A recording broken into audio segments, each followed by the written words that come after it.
ಪ್ರಾರಬ್ಧ ಎಂಬುದು ತೇಲುವುದಕ್ಕೆ ಬಿಡುವುದಿಲ್ಲವಂತೆ. ಆದ್ರೆ ಅದೃಷ್ಟ ಅವನ ಕೈ ಹಿಡಿದು ನಡೆಸ್ತದಂತೆ. ನಮ್ಮ ಜೀವನವನ್ನ ನೋಡಿದ್ರೆ ಅದೇ ಅನ್ನಿಸುವುದು ನನಗೆ. ಯಾಕೆ ಕಾಡಿನಲ್ಲಿ ಹುಟ್ಟಿದ ನಾವು ನಾಡನ್ನ ಸೇರಿದೆವು. ಅಣ್ಣ ಯುಧಿಷ್ಠಿರನಿಗೆ ಯುವರಾಜಾಭಿಷೇಕವಾಯಿತು. ಆದ್ರೆ ಆಮೇಲೆ ರಾಜ್ಯ ವಿಭಜನೆಯನ್ನ ಮಾಡಿದ್ರಲ್ಲ, ಖಾಂಡವ ಪ್ರಸ್ಥವನ್ನ ಸುಟ್ಟುರುಹಿ ಇಂದ್ರಪ್ರಸ್ಥವನ್ನಾಗಿಸಿ ಸುಂದರವಾದ ಪಟ್ಟಣದ ನಿರ್ಮಾಣವನ್ನು ಮಾಡಿಕೊಂಡೆವು. ಜೀವನ ಸುಗಮವಾಯಿತು ಅಂತ ತಿಳಿಯುವಷ್ಟರಲ್ಲಿ ಓಡಿ ಬಂದು ಬೊಬ್ಬೆ ಇಟ್ಟರಲ್ಲ ಅಗ್ರಹಾರದ ಬ್ರಾಹ್ಮಣರು. ಕಳ್ಳರು ತಮ್ಮ ಸಂಪತ್ತನ್ನೆಲ್ಲ ಸೂರೆಗೊಂಡಿದ್ದಾರೆ, ರಕ್ಷಿಸಬೇಕು ಅಂತ ಕೇಳಿಕೊಂಡರು. ರಾತ್ರಿಯ ಕಾಲ ಅವರನ್ನ ರಕ್ಷಿಸಬೇಕು ಅಂತ ಆದ್ರೆ ಶಸ್ತ್ರವನ್ನ ಧರಿಸಬೇಕಾದಿತ್ತು ನನಗೆ. ಆದ್ರೆ ಏನು ಮಾಡೋಣ, ಶಸ್ತ್ರಾಗಾರ ಇರುವುದು ನನ್ನ ಅಣ್ಣನ ಶಯನಾಗಾರದ ಪಕ್ಕದಲ್ಲಿ. ಅಣ್ಣನ ಶಯನಾಗಾರವನ್ನ ದಾಟದೆ ಶಸ್ತ್ರ ಧರಿಸುವ ಹಾಗಿಲ್ಲ. ನಾವು ಮನೆಯ ಆಯಕ್ಕೆ ಅಳತೆಯನ್ನ ಮಾಡಿಕೊಂಡ ಹಾಗೆ ಮತ್ತು ನಮ್ಮ ಅಣ್ಣನಿಗೆ ನಮ್ಮ ಮೇಲಿರುವ ನಂಬಿಕೆಯೂ ಹಾಗೆ. ನಾವು ಶಸ್ತ್ರವನ್ನ ಧರಿಸುವುದು ಅಣ್ಣನಿಗೆ ತಿಳಿದಿರಬೇಕು ಎಂಬ ಉದ್ದೇಶವೂ ಹೌದು. ಹಾಗೆ ಅಲ್ಲಿರುವಂತಹ ಶಸ್ತ್ರಾಗಾರಕ್ಕೆ ಹೋಗಬೇಕು ಅಂತ ಆದ್ರೆ ಅಣ್ಣನ ಶಯನಾಗಾರವನ್ನು ದಾಟಿ ಹೋಗಬೇಕಲ್ಲ.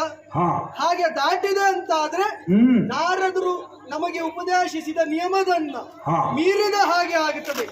ದ್ರೌಪದಿಯನ್ನ ಮದುವೆ ಆಗುವ ಕಾಲಕ್ಕೆ ನಾರದರು ಹೇಳಿದಂತಹ ಮಾತು, ನಾವು 5 ದ್ರೌಪದಿಯೊಬ್ಬಳನ್ನ ಮದುವೆ ಆದೆವು. ಆದ್ರೆ ಪ್ರತಿ ವರ್ಷವೂ ದ್ರೌಪದಿ ಒಬ್ಬನ ಆಳ್ವಿಕೆಗೆ ಒಳಪಟ್ಟಿರ್ತಾಳೆ. ಆಕೆ ಯಾರ ಸ್ವತ್ತಾಗಿರ್ತಾಳೋ ಆ ಕಾಲದಲ್ಲಿ ಮತ್ತೊಬ್ಬರು ಅವರಿರುವಂತಹ ಕೋಣೆಯನ್ನ ಪ್ರವೇಶಿಸುವ ಹಾಗಿಲ್ಲ. ಅಂತಹ ಸಂದರ್ಭದಲ್ಲಿ ಆ ನಿಯಮವನ್ನ ಮೀರಬೇಕು, ಅಲ್ಲ ಬ್ರಾಹ್ಮಣರ ರಕ್ಷಣೆಯನ್ನ ಬಿಡಬೇಕು. ಯೋಚಿಸಿದೆ, ಬ್ರಾಹ್ಮಣರ ರಕ್ಷೆಯನ್ನ ಬಿಟ್ಟ ಅಂತ ಆದ್ರೆ ಆ ಪಾಪ ಪರಿಹಾರಕ್ಕೆ ಯಾವುದೇ ಪ್ರಾಯಶ್ಚಿತ್ತ ಇಲ್ಲ. ಆದ್ರೆ ಈ ನಿಯಮವನ್ನ ಮೀರಿದೆ ಅಂತ ಆದ್ರೆ ಪ್ರಾಯಶ್ಚಿತ್ತ ಉಂಟು. ಹಾಗಾಗಿ ನೇರವಾಗಿ ಶಸ್ತ್ರವನ್ನ ಧರಿಸಿ ಬ್ರಾಹ್ಮಣರ ಸಂಪತ್ತನ್ನ ಸೂರೆಗೊಂಡಿರುವಂತಹ ಕಳ್ಳರನ್ನು ನೇರವಾಗಿ ಯಮಲೋಕ ಕಟ್ಟಿದೆ. ಆಮೇಲೆ ಬಂದು ಅಣ್ಣನಿಗೆ ನಮಸ್ಕರಿಸಿ ಹೇಳಿದೆ, ನಿಯಮವನ್ನ ಮೀರಿದ್ದರ ಪ್ರಾಯಶ್ಚಿತ್ತವಾಗಿ ತೀರ್ಥಯಾತ್ರೆಗೆ ಹೋಗುತ್ತೇನೆ ಅಂತ. ಬೇಡ ಅಂತ ಹೇಳಿದ ಅಣ್ಣ, ಆದ್ರೂ ನಿಯಮ ಅಲ್ಲವೋ. ಹಾಗಾಗಿ ಆತನ ಒಂದು ಬದಲಾವಣೆಯನ್ನ ಸೂಚಿಸಿದ.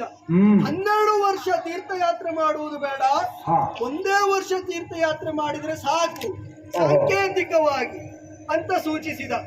ಹಾಗೆ ಅಣ್ಣನ ಮಾತನ್ನ ಒಳಪಟ್ಟು ನೇರವಾಗಿ ತೀರ್ಥಯಾತ್ರೆಗೆ ಹೊರಟ ಮೇಲೆ ಗಂಗಾ ನದಿಯ ತಟಕ್ಕೆ ಬಂದೆ. ಗಂಗಾ ನದಿಯಲ್ಲಿ ಸ್ನಾನವನ್ನ ವಿರಚಿಸಿದೆ. ಯಾರೋ ನನ್ನನ್ನ ಸೆಳೆದೊಯ್ದ ಹಾಗಾಯ್ತು. ಕಣ್ಣು ಬಿಟ್ಟು ನೋಡಿದ್ರೆ ನಾಗಲೋಕ. ಆದಿಶೇಷನ ಮಗಳಾದಂತಹ ಉಲೂಪಿಯಂತೆ ನನ್ನಲ್ಲಿ ಗರ್ಭದಾನವನ್ನ ಕೇಳಿದಳು. ಕ್ಷತ್ರಿಯನಾಗಿ ದಾನ ನೀಡುವುದು ನಮಗೆ ಧರ್ಮ ಅಲ್ಲವು. ಹಾಗೆ ಅವಳಿಗೆ ಪುತ್ರದಾನವನ್ನ ನೀಡಿ ಹುಟ್ಟಿದಂತಹ ಮಗನಿಗೆ ಇರಾವಂತ ಎಂಬುದಾಗಿ ಹೆಸರನ್ನಿಟ್ಟು ನೇರವಾಗಿ ಮೇಲೆ ಬಂದೆ. ಆಮೇಲೆ ಎಲ್ಲ ತೀರ್ಥಕ್ಷೇತ್ರಗಳಿಂದ ಸಂಚರಿಸುತ್ತಾ ಮುಂದೆ ಹೋಗುತ್ತಾ ಇದ್ದೆ.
ಅಂತ ಹೇಳಿಸಿಕೊಂಡಿದೆಯೋ ಯಾವ ಕ್ಷೇತ್ರವನ್ನು ಬಿಡಲಿಲ್ಲ.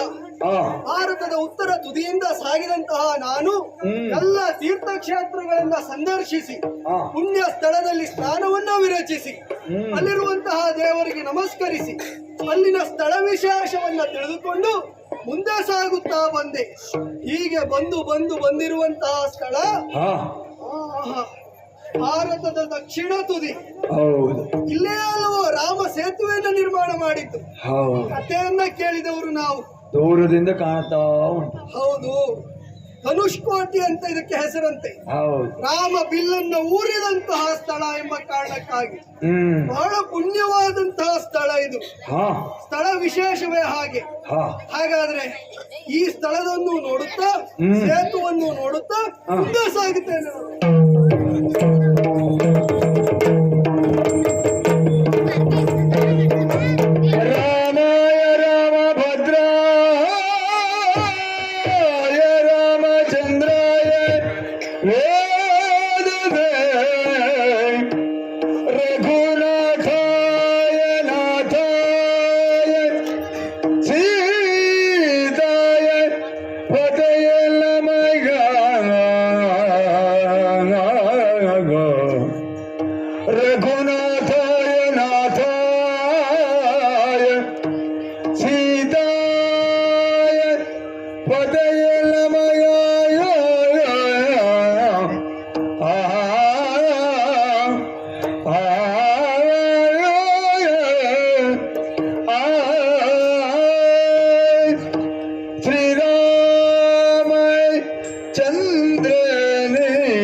ಚಂದ್ರನೇ ಶ್ರೀರಾಮ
ಎಲ್ಲವನ್ನು ನೋಡುತ್ತಾ ನೋಡುತ್ತಾ ಮುಂದೆ ಬಂದೆ.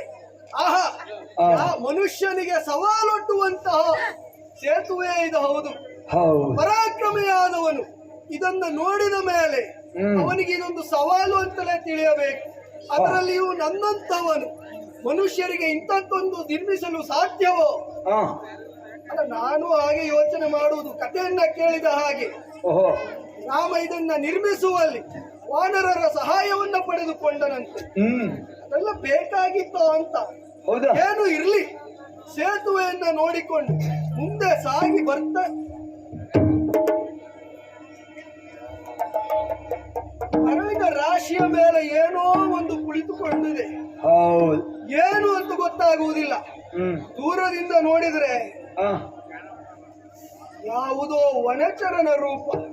ಹಾಗಿದ್ರೆ ಯಾರಿಬರಬಹುದು ಇಲ್ಲಿ ಕುಳಿತುಕೊಂಡು ಈ ಸಮಯದಲ್ಲಿ?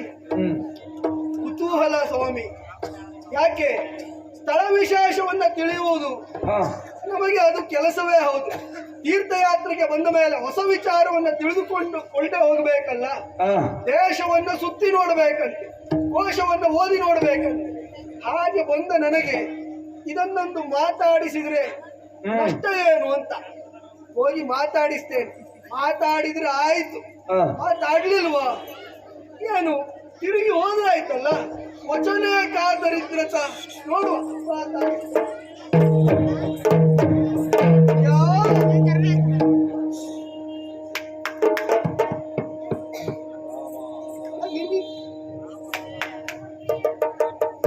ನಿನ್ನನ್ನ ಮಾತಾಡಿಸು.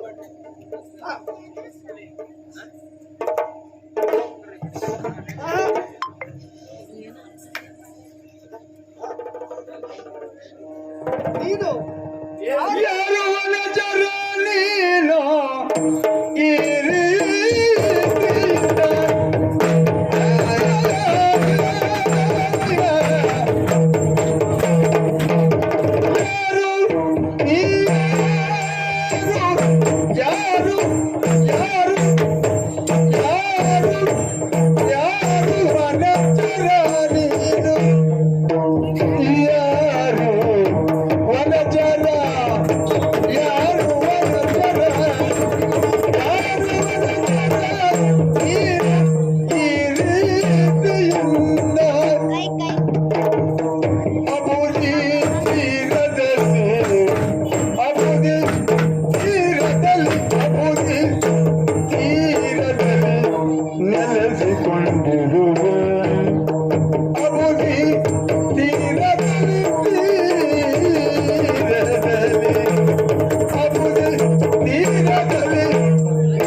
ನನ್ನನ್ನೇ ಮಾತಾಡಿಸಿದ್ದ ಅಂತ. ನಿನ್ನನ್ನೇ ಮಾತಾಡಿಸಿದ್ದು.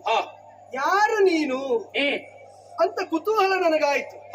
ಅಯ್ಯ, ನೋಡುವುದಕ್ಕೆ ವನಚರನ ರೂಪ ನಿನ್ನದು. ಈ ಮರಳಿನ ರಾಶಿಯ ಮೇಲೆ ಕುಳಿತು ಏನನ್ನೋ ಜಪಿಸ್ತಾ ಇದ್ದೀಯ. ವನಚರ ಎಂಬುದರಲ್ಲಿ ಯಾವುದೇ ಅನುಮಾನ ಇಲ್ಲ. ಯಾರಿಗೆ? ನನಗೆ. ನಿನಗೆ ಅನುಮಾನ ಇಲ್ಲದೆ ಇದ್ರೆ ಆಯ್ತು. ಆದ್ರೆ ನಾನು ನೋಡುವವನಲ್ವಾ, ಹಾಗಾಗಿ ನನ್ನ ಸ್ಥಿತಿಯಲ್ಲಿ ನಾನು ಊಹಿಸಿದ್ದ ಹಾಗೆ ನೀನು ಬಾಯಲ್ಲಿ ಏನೋ ಗೊಣಗುತ್ತಾ ಇದ್ದೀಯೆ. ಅದು ನೀನು ಜಪ ಮಾಡುವುದೋ ಅಲ್ಲ ನಿನ್ನ ವಯಸ್ಸಿಗೆ ಹೊಂದಿ ಬಾಯಿಯೇ ಆ ರೀತಿಯಾಗಿ ಅಲುಗುತ್ತಾ ಉಂಟಾ? ನಾನು ಯಾವುದೋ ಮಹತ್ತರವಾದ ವ್ಯಕ್ತಿಯ ನಿರೀಕ್ಷೆಯಲ್ಲಿದ್ದವ, ಆದ್ರೆ ಮಾತಾಡಿಸಿದವ ನೀನು. ಅಂದ್ರೆ ನಿರೀಕ್ಷೆ ಇಲ್ಲದೆ ಸುಮ್ಮನೆ ಕುಳಿತವ ನೀನಲ್ಲ. ಸುಮ್ಮನೆ ಗೊಣಗುತ್ತಾ ಕುಳಿತವ ಅಲ್ಲ. ಅಂದ್ರೆ ನಾನು ಒಂದು ಪ್ರಶ್ನೆಗೆ ಉತ್ತರ ಸಿಕ್ಕಿದೆ. ಕಾರಣ ಇಲ್ಲದೆ ನೀನ್ ಇಲ್ಲಿ ಕುಳಿತವ ಅಲ್ಲ. ಅಲ್ವೇ ಅಲ್ಲ. ಹಾಗಿದ್ರೆ ಕಾರಣ ಇದ್ದು ಕುಳಿತಿದ್ದೀಯ ಅಂತ ಆದ್ರೆ ಕಾರಣ ಇಲ್ಲದೆ ಕುಳಿತುಕೊಳ್ಳುವ ಸ್ಥಳವೇ ಇದಲ್ಲ. ಯಾಕೆ ಗೊತ್ತಾ? ಹಾ, ನೆತ್ತಿಯ ಮೇಲೆ ಸುಡುವ ಬಿಸಿಲು, ಹೌದು. ಕೆಳಗೆ ಸುಡುವ ಮರಳು, ಹಾ. ಮೇಲೂ ಬಿಸಿ ಕೆಳಗೂ ಬಿಸಿ, ಸುಮ್ಮನೆ ಕೂತ್ಕೊಳ್ಳುವ ಸ್ಥಳವೇ ಅಲ್ಲ ಇದು. ಆದ್ರೂ ನೀನು ಬಿಸಿ ಅನುಭವ ಆಗದೆ ತಂಪಾಗಿ ಕುಳಿತಿದ್ದೀಯಲ್ಲ, ಹಾ. ಆಶ್ಚರ್ಯ ಆಗಿದ್ದು ಅದಕ್ಕೆ. ಅದು ನಾನು ಪಠಿಸುತ್ತಿರುವ ಮಂತ್ರದ ಮಹತ್ವ. ಹಾಗೆ ಹಾ. ಅಯ್ಯ, ವನಚರನ ರೂಪ ನಿನ್ನದು ಅಂತ ಆದ್ಮೇಲೆ, ನೀನು ವನಚರ ಅಂತ ಆದ್ಮೇಲೆ ಹಾ. ಕಾಡಿನಲ್ಲಿ ಮರದಿಂದ ಮರಕ್ಕೆ ಹಾರುತ್ತಾ ಇರಬೇಕಾದವ ನೀನು. ಅದು ನಿಮ್ಮ ಸ್ವಭಾವ. ಹಾ. ಆದ್ರೆ ಇಲ್ಲಿ ಹುಡುಕಿದ್ರೂ 4 ಮರ ಕಾಣುವುದಿಲ್ಲ. ಹಾ. ಸಮುದ್ರದ ತೀರ ಇಲ್ಲಿ ಕುಳಿತು ಏನೋ ನೀನು ಜಪ ಮಾಡ್ತಾ ಇದ್ದೀಯ ಅಂತ ಆದ್ರೆ ಹಾ. ಆಶ್ಚರ್ಯ ಆಯ್ತು ನನಗೆ. ಹಾಗಾಗಿ ಹಾ. ಒಂದು ಮಾತಾಡಿಸುವುದಕ್ಕೆ ಮುಂದಾದೆ. ಬೇರೆ ಬೇರೆ ಕ್ಷೇತ್ರಗಳನ್ನೆಲ್ಲ ನೋಡಿ ಬರುತ್ತಿರುವಂತಹ ನನಗೆ ಹಾ. ಇಂಥದ್ದೊಂದು ಕುತೂಹಲ ಕಾಣಿಸ್ತಾ ಇದೆ ಅಂತ ಆದ್ರೆ ಹಾ. ಮಾತಾಡಿಸುವುದರಲ್ಲಿ ತಪ್ಪೇನು? ತಪ್ಪಿಲ್ಲ. ಹಾಗಾಗಿ ಯೋಚನೆಯನ್ನು ಮಾಡಿ ಹಾ. ಒಂದು ನಿನ್ನಲ್ಲಿ ಕೇಳುವುದು, ಹಾ. ಆರು ವನಚರ ನೀನು ಹಾ. ಈ ರೀತಿಯಿಂದ ಇಲ್ಲಿ ಕುಳಿತುಕೊಳ್ಳುವರೆ ಕಾರಣ ಏನು? ಹಾ. ಇಲ್ಲಿಗೆ ಬಂದವನ ಅಥವಾ ಇಲ್ಲಿಂದ ಮುಂದೆ ಹೋಗುವವನ? ಹಾ. ತಿರುಗಿ ಹೋಗ್ಲಿಕ್ಕೆ ಆಗದೆ ಕುಳಿತವನ? ನಿನಗೆ ತಿರುಗಿ ಹೋಗುವುದಕ್ಕ ಹಾ. ಅಲ್ಲ, ನಿನ್ನ ಮುಂದಿನ ಯಾವುದೇ ಕೆಲಸಕ್ಕ ಹಾ. ನಮ್ಮಿಂದ ಏನಾದ್ರೂ ಸಹಾಯ ಬೇಕಾ? ಹಾ. ಅಲ್ಲ, ನಿನಗೆ ಬೇಡದೇ ಇದ್ರೂ ತೊಂದ್ರೆ ಇಲ್ಲ, ಆದ್ರೆ ನಿನ್ನ ಪರಿಚಯ ನನಗೆ ಬೇಕು. ಅಯ್ಯ, ಇಷ್ಟು ದಿವಸಗಳ ಕಾಲವು ಇಲ್ಲಿಯೇ ಕುಳಿತಿದ್ದವ ನಾನು. ಹಾ. ಒಂದರ್ಥದಲ್ಲಿ ಸೂಕ್ಷ್ಮ ರೂಪದಲ್ಲಿ ಕುಳಿತಿದ್ದವ ಅಂದ್ರೂ ತಪ್ಪಾಗಲಿಕ್ಕಿಲ್ಲ. ಹಾ. ಆದರೆ ಹಾ. ಈ ರಾಮೇಶ್ವರ ಕ್ಷೇತ್ರಕ್ಕೆ ಬರುವ ಯಾರೂ ಹಾ. ನನ್ನನ್ನ ಇವತ್ತಿನವರೆಗೆ ಮಾತನಾಡಿಸಿದವರಿಲ್ಲ. ಹಾ. ಪ್ರಥಮವಾಗಿ ಇವತ್ತು ನೀ ಮಾತಾಡಿಸಿದವ. ನಮ್ಮ ಯೋಗ್ಯತೆಯೇ ಹಾಗೆ. ಪರಿಚಯ ಹೇಳುವುದಕ್ಕೆ ಬೇಸರ ಇಲ್ಲ, ಹಾ. ಕೇಳುವ ನೀನ್ಯಾರು ಅಂತ ತಿಳ್ಕೊಳ್ಬಹುದಾ? ನೀನು ಕೇಳಿರಬಹುದು. ಹಾ. ಪ್ರಸ್ತುತ ಚಂದ್ರವಂಶ ಪ್ರಖ್ಯಾತವಾದದ್ದು. ಯಾವುದು? ಚಂದ್ರವಂಶ.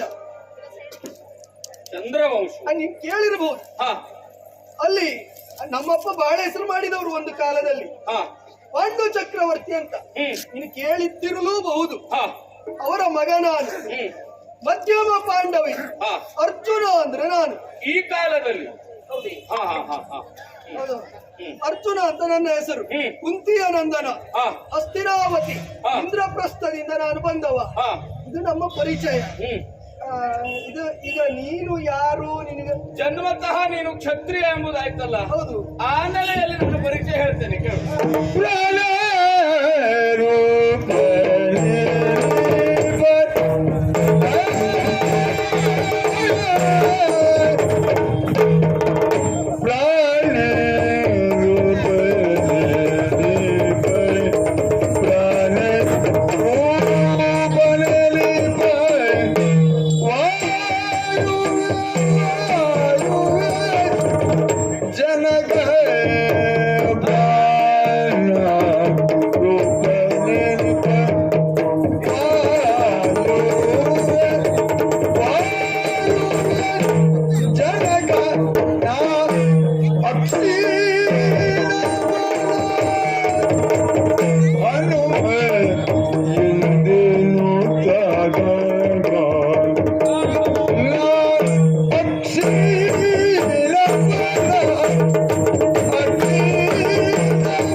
ಕೇಳಿರಬಹುದು ನೀನು.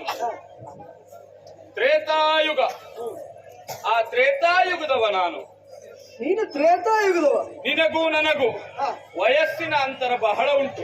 ನಿನ್ನನ್ನು ನೋಡಿದ್ರು ಗೊತ್ತಾಗುತ್ತದೆ. ಹಾ. ಕೂದಲು ಹಣ್ಣಾಗಿದೆ, ಚರ್ಮ ಎಲ್ಲ ಜರ್ಜರಿತವಾಗಿದೆ. ಹಾ. ನಿನಗೆ ವಯಸ್ಸಾಗಿದೆ ಅಂತ ಗೊತ್ತಾಗುತ್ತದೆ. ಹಾ ಅಯ್ಯ, ಓ ಮನುಷ್ಯನಿಗೆ ಬದುಕುವುದಕ್ಕೆ, ಹಾ. ಮನುಷ್ಯನಿಗೆ ಅಂತಲ್ಲ, ಬ್ರಹ್ಮ ಸೃಷ್ಟಿಯಲ್ಲಿ 84 ಲಕ್ಷ ಜೀವರಾಶಿ ಉಂಟಂತೆ. ಆ ಜೀವರಾಶಿಗೆಲ್ಲದಕ್ಕೂ ಬದುಕಲು ಬೇಕಾದದ್ದು ಪ್ರಮುಖವಾಗಿ ವಾಯು. ಹೌದು. ಪಂಚ ಪ್ರಾಣಗಳುಂಟು. ಪ್ರಾಣ, ಪಾನ, ವ್ಯಾನ, ಉದಾನ, ಸಮಾನ. ಅದರಲ್ಲಿ ವಾಯು ಎಂಬುದು ಪ್ರಮುಖವಾದದ್ದು. ಆಹಾರ ಇಲ್ಲದೆ ಹೋದರೂ ಮನುಷ್ಯ ಕೆಲ ದಿನ ಬದುಕಬಹುದಂತೆ.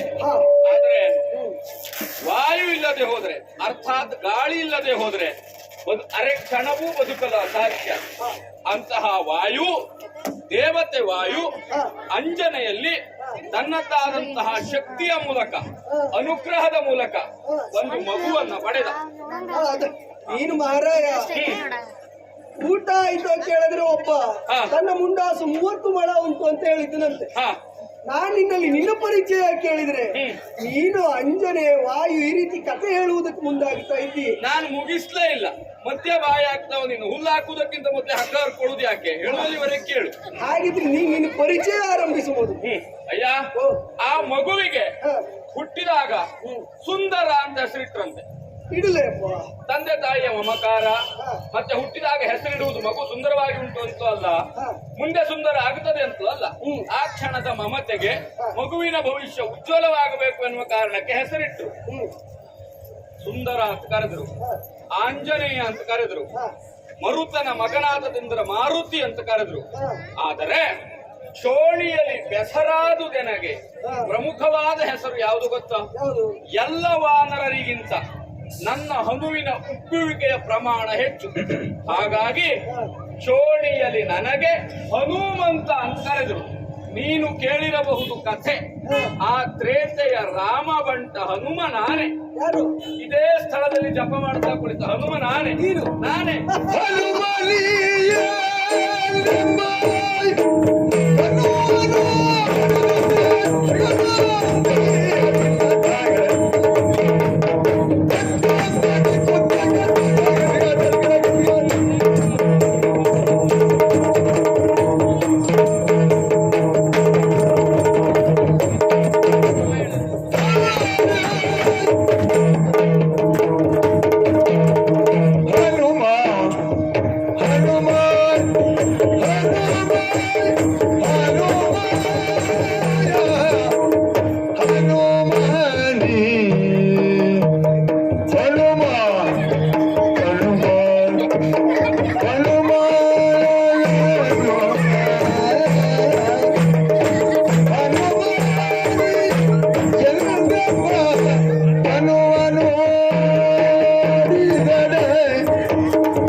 ನಿನ್ನ ಮಾತನ್ನ ಕೇಳಿ ನಗಬೇಕು ಅಳಬೇಕು ಗೊತ್ತಾಗೋದಿಲ್ಲ ಮಹಾರಾಯ. ಆ ರೀತಿ ಮಾತಾಡಿದ್ದ ನಾನು. ಹೌದಪ್ಪ, ಹಾ. ನಿನ್ನ ಪರಿಚಯ ಹೇಳು ಅಂತ ಹೇಳಿದ್ರೆ ನೀನು ಓದಿಕೊಂಡ ಕಥೆಯನ್ನೆಲ್ಲ ಹೇಳ್ತಾ ಇದ್ದೀಯ ನೀನು. ಹೌದಾ? ಆಗನಿಸ್ತ ನಿನಗೆ? ಅನ್ನಿಸಲೇಬೇಕು. ಯಾಕೆ? ಹಾ. ತಾನು ಹನುಮ ಇದ್ದಾನೆ, ಅಂಜನಾಸೂರು, ವಾಯುಪುತ್ರ. ನಾವು ಕೇಳಿದವರೇ ಈ ಕಥೆಯನ್ನೆಲ್ಲ. ಹನುಮನ ಕುರಿತಾಗಿ ಅಪಾರ ಗೌರವವನ್ನು ಹೊಂದಿದವರು. ಹಳೆ ಕಥೆ ಎಲ್ಲ ಕೇಳಿದ್ದೆ ಅಂತ ಆಯ್ತು. ಸರಿಯಾಗಿ ಕೇಳಿದ್ದೇವೆ. ರಾಮಾಯಣದ ಎಲ್ಲ ಕಥೆಯನ್ನು ಕೇಳಿದವನು, ಅದರಲ್ಲಿ ಹನುಮನ ಪಾತ್ರ ಎಷ್ಟು ಹೇಗೆ ಎಲ್ಲವನ್ನ ಅರಿತವನು. ನಾನ್ ಯಾಕೆ, ನಮ್ಮ ಊರಿನಲ್ಲಿರುವ ಎಲ್ಲರೂ ಇದನ್ನು ತಿಳಿದಿದ್ದಾರೆ, ಎಲ್ಲವರಿಗೂ ಗೊತ್ತಿರುವಂತಹ ವಿಷಯ. ಈಗ ನೋಡಿದ್ರೆ ನೀನು ತಾನು ಹನುಮ ಅಂತ ಹೇಳಿಕೊಂಡು ಬರ್ತಾ ಇದ್ದೀಯ. ಅಲ್ಲ, ಎಲ್ಲರಿಗೂ ಗೊತ್ತಿರುವ ವಿಷಯ ನಾ ಹೇಳಿದ್ದಲ್ಲ, ನನ್ನ ವಿಷಯ ಏನೋ ಅದನ್ನ ಹೇಳಿದ್ದ. ಅದೇ ನಿನ್ನ ವಿಷಯ, ನಿನ್ನ ವಿಷಯ ಅಂತ ನೀನು ಹೇಳಿಕೊಳ್ಳುವುದು. ಹನುಮನ ವಿಷಯ ನೀನು ಹೇಳಿದ್ದಲ್ವಾ? ಹನುಮ ಅಂತ ನೀನು ಹೇಳಿಸಿಕೊಳ್ತಾ ಇದ್ದೀಯ. ಅಲ್ಲ, ನಾ ಹೇಳಿದ್ರಲ್ಲಿ ನಿನಗೆ ಈ ರೀತಿ ನಗೆಯಾಡುವುದಕ್ಕೆ, ಸುಳ್ಳು ಅಂತ ಕಾಣಿಸುವುದಕ್ಕೆ ಏನು ಕಾರಣ ಅನ್ನೋದು ಬೇಕಲ್ಲ? ಕಾರಣ ಉಂಟಪ್ಪ. ಹನುಮಂತ ಹೇಗಿದ್ದಾನೆ ನಾವು ನೋಡಿದವರಲ್ಲ, ಅದು ಕೇಳಿದ್ದೇವೆ. ಕವಿಯ ಕಲ್ಪನೆ ಹೇಗೆ, ವರ್ಣನೆ ಹೇಗೆ, ಎಲ್ಲವನ್ನ ಕೇಳಿದವರು. ಖನತರದ ಕಾಯ, ವಜ್ರ ಶರೀರಿ, ಮನೋಜವಂ ಮಾರುತ ತುಲ್ಯ ವೇಗ, ಬುದ್ಧಿಮತಾಂ ವರಿಷ್ಠಂ, ಹೀಗೆಲ್ಲ ಕೇಳಿದವರಿದ್ದೇವೆ ನಾವು. ಅಂತ ಹನುಮಂತ ದೈತ್ಯಾಕಾರವಾದ ಶರೀರವನ್ನು ಹೊಂದಿದವ ಅಲ್ಲ, ವಜ್ರ ಶರೀರವನ್ನು ಹೊಂದಿದವ. ವಜ್ರ ಶರೀರ ಅಂದ್ರೆ ಹೇಗೆ? ಶರೀರಕ್ಕೆ ಯಾವುದೇ ಬಾಧೆ ಉಂಟಾಗಬಾರದು, ಶೈಥಿಲ್ಯ ಎಂಬುದಿರಬಾರದು. ನನಗೆ ನೋಡಿದ್ರೆ ಹಾಗಲ್ಲ. ಆ ಚರ್ಮ ಎಳೆದ್ರೆ ಮಾರುತ್ತ ಬರ್ತದೆ, ಆ ಕೂದಲು ಎಂಬುದು ಬೆಳ್ಳಿಯ ಸರಿಗೆಯ ಹಾಗೆ ಆಗಿದೆ, ಕಣ್ಣು ಪಾತಾಳಕ್ಕೆ ಹೋಗಿದೆ. ಅಂತ ಸ್ಥಿತಿಯಲ್ಲಿರುವ ನೀನು ತಾನು ಹನುಮಂತ ಅಂತ ಹೇಳಿಕೊಳ್ತಾ ಇದ್ದೀಯ. ನನಗೆ ಅರ್ಥ ಆಯ್ತು. ಈ ರಾಮೇಶ್ವರ ಕ್ಷೇತ್ರದಲ್ಲಿ ತಾನು ಹನುಮಂತ ಅಂತ ಹೇಳಿಕೊಂಡ್ರೆ ಈ ಬಂದವರೆಲ್ಲ ಸ್ವಲ್ಪ ಸ್ವಲ್ಪ ಸ್ವಲ್ಪ ಸ್ವಲ್ಪ ದಕ್ಷಿಣ ನೀಡಿ ಹೋಗುತ್ತಾರೆ, ಹೊಟ್ಟೆಪಾಡಿಗೆ ಆದೀತು. ಹೀಗೆ ಯೋಚನೆಯನ್ನ ಮಾಡಿ ತಾನು ಹನುಮಂತ ಅಂತ ಹೇಳಿಕೊಂಡ್ಯೋ ಏನೋ? ಏನು ಕ್ಷೇತ್ರದಲ್ಲಿ ಬಾಳೆಹಣ್ಣು ತಿನ್ನು ಮಂಗ ಅಂತ ಎಣಿಸ್ಕೊಂಡ್ಯ ನನ್ನ? ಈಗ ಅಗತ್ಯ ಉಂಟು ಅಂತ ಆದ್ರೆ ನೀನು ಹೀಗೆಲ್ಲ ಹನುಮನ ಹೆಸರನ್ನು ಹೇಳಿಕೊಂಡು ಬದುಕುವುದು ಬೇಡ. ನಾನೇ ಅಲ್ಲಿ ಹೋಗಿ ಪೇಟೆಯ ಬದಿಯಲ್ಲಿರುವಂತ ಒಂದು ಬಾಳೆಗೊನೆ ತಂದು ಕೊಡ್ತೇನೆ, ತಿಂದುಕೊಂಡು ಆರಾಮವಾಗಿರು. ಅದು ಬಿಟ್ಟು ಆ ಮಹಾತ್ಮನ ಹೆಸರನ್ನೆಲ್ಲ ಹೇಳಿಕೊಂಡು ಭಿಕ್ಷೆ ಬೇಡುವುದಕ್ಕೆ ಮುಂದಾಗಬೇಡ. ಹನುಮ ಸುಳ್ಳು ಹೇಳಿಕೊಳ್ಳುವುದಿರ್ಲಿ, ಹನುಮ ಅಂತ ರಾಮ ಭಕ್ತರಾಗಲಿ ಅಥವಾ ನನಗಾಗಿ ಹುಟ್ಟಿಕೊಂಡ ಭಕ್ತರಾಗಲಿ, ಯಾರೊಬ್ರು ಹನುಮಂತನ ವಿಷಯದಲ್ಲಿ ರಾಮನ ವಿಷಯದಲ್ಲಿ ಸುಳ್ಳು ಹೇಳಲಿಕ್ಕೆ ಸಾಧ್ಯವೇ ಇಲ್ಲ. ನೆನಪಿಟ್ಕೊ. ನೀವು ಬಂದು ಹೇಳ ಈ ರೀತಿಯಾಗಿ ಹೇಳಿಕೊಂಡೆ ಎಲ್ಲವರು ಸುಳ್ಳು ಹೇಳು. ಹಾಗಾಗಿ ನಿನ್ನಲ್ಲಿ ನಾನು ಕೇಳೋದು, ಆಯ್ತಪ್ಪ ನಾನು ಹನುಮಂತ ಅಂತ ನೀನು ಹೇಳಿಕೊಳ್ತಾ ಇದ್ದೀಯ, ನೀನೇ ಹನುಮಂತ ಅಂತ ಒಪ್ಪಿಕೊಳ್ಳೋಣ. ಆದ್ರೆ ಈಗಲೂ ತಯಾರಿಲ್ಲ ಹಾಗೆಲ್ಲ ಒಪ್ಪಿಕೊಳ್ಳಿಕ್ಕಾದಿತ್ತು ಹೇಳು. ಯಾಕೆ? ನಾವು ಕೇಳಿದ ಹನುಮಂತನ ರೂಪ ಹಾಗೆ ಕನತರದ ಕಾಯವಾತಂಗೆ ಅನ್ನೋದು ನನ್ನ ನೋಡು. ನನ್ನ ಪರಿಸ್ಥಿತಿ ಹೇಗಾದೀತು, ನಾಳೆ ದಿನ ನಾನು ತೀರ್ಥಕ್ಷೇತ್ರವನ್ನ ನೋಡಿ ಮುಗಿಸಿಕೊಂಡು ಊರಿಗೆ ಹೋಗುತ್ತೇನೆ. ಊರಲ್ಲಿ ಹೋದಾಗ ನಾನು ಹನುಮಂತನನ್ನ ನೋಡಿಕೊಂಡು ಬಂದಿದ್ದೇನೆ ಅಂತ ಊರಿನವರಲ್ಲಿ ಹೇಳಬೇಕಾಯ್ತು. ಆಗ ಊರಿನವರೆಲ್ಲ ಬಂದು ಕೇಳ್ತಾರೆ, ಹನುಮಂತ ಹೇಗಿದ್ದ? ಎಲ್ಲರಿಗೂ ಕುತೂಹಲ ಅಲ್ವಾ? ಯಾರು ನೋಡಿದವರಲ್ಲ. ಹಾಗಾಗಿ ನೋಡಿದವ ನಾನೊಬ್ಬನೇ, ಆದ್ದರಿಂದ ನನ್ನಲ್ಲಿಯೇ ಬಂದು ಕೇಳ್ತಾರೆ. ಆಗ ನಾನು ಹೇಳಬೇಕಾಯ್ತು, ನಾವು ಓದಿದ ಹಾಗ ಹನುಮಂತ ಈಗಿಲ್ಲ, ಈಗ ಅವನಿಗೆ ಹೇಳಲಿಕ್ಕೂ ಆಗುವುದಿಲ್ಲ, ಕೈ ಕಾಲೆಲ್ಲ ಬಿದ್ದು ಹೋಗಿದೆ, ಚರ್ಮ ಎಳೆದ್ರೆ ಮಾರುತ ಬರ್ತದೆ, ವಯಸ್ಸಾಗಿದೆ, ಅವನನ್ನ ಜನ ಕೊಟ್ಟು ಬಾಳೆಹಣ್ಣು ತಿಂತಾ ಇದ್ದಾನೆ ರಾಮೇಶ್ವರದಲ್ಲಿ. ಈಗೆಲ್ಲ ಹೇಳ್ಬೇಕಾಯ್ತು. ಅಷ್ಟೇ ಅಲ್ಲ, ಅವ ಹೇಳ್ಬೇಕು ಅಂತ ಆದ್ರೆ 3 ಜನ ಬಂದು ಹೊತ್ಕೊಂಡು ಹೋಗಬೇಕು. ಅಲ್ಲ, ನೀ ಮಾತಾಡಿಸಿದಾಗ ಎದ್ದದ್ ನಾನೇ. ಹೌದಪ್ಪ, ಇತ್ತು ಎದ್ದಿದ್ದೀಯ ನೀನು. ಹಾಗುಂಟು ಅಂತ ಆದ್ರೆ, ಈಗ ನಾನು ಹೇಳಿದೆ ಅಂತ ಆದ್ರೆ ಯಾರಾದ್ರೂ ನಂಬಲಿಕ್ಕುಂಟ? ಸಾಧ್ಯ ಇಲ್ಲ. ಅರ್ಜುನನನ್ನ ಯಾರೋ ಮಂಗ ಮಾಡಿ ಕಳುಹಿಸಿದ್ದಾರೆ ಅಂತ ಅವರೇ ಆಡಿಕೊಳ್ತಾರೆ ನಾಳೆ. ನಾನು ಹಾಗಾಗಿ ಒಪ್ಪಿಕೊಳ್ಳುತ್ತೇನೆ. ಒಪ್ಪಿಕೊಳ್ಳಬೇಕು ಅಂತ ಆದ್ರೆ ಈ ರೀತಿ ಆಗುವುದಕ್ಕೆ ಘನತರದ ಕಾಯವಿರುವಂತಹ ಹನುಮ ಈ ರೀತಿ ಆಗುವುದಕ್ಕೆ ಕಾರಣ ಏನು ಅಂತ ಬೇಕಲ್ಲ? ಕೇಳೆಯೋ ನಮ್ಮ ತನು ಭಗವದು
ಏನು ಕಾರಣ? ನಿನಗೆ ಅನುಮಾನ. ಹೌದು.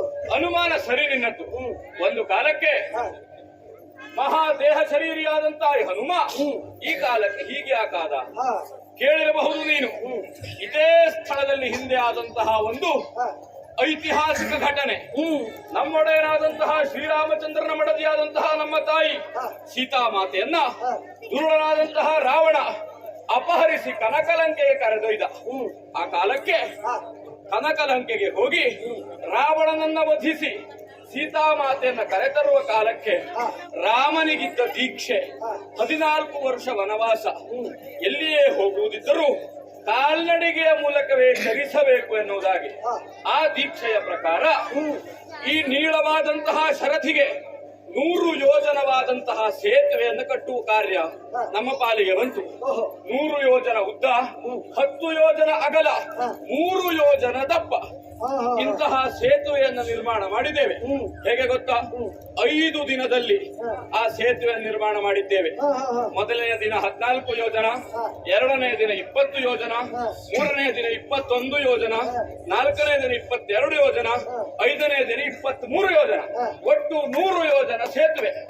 ಆ ಸೇತುವೆಗೆ ನಿರ್ಮಾಣ ಮಾಡುವ ಕಾರ್ಯದಲ್ಲಿ ಸಮುದ್ರಕ್ಕೆಲ್ವ ಸೇತುವೆ ಕಟ್ಟುವುದು, ಯಾವುದೋ ನದಿಗೋ ತೊರೆಗೋ ಅಲ್ಲಲ್ಲ.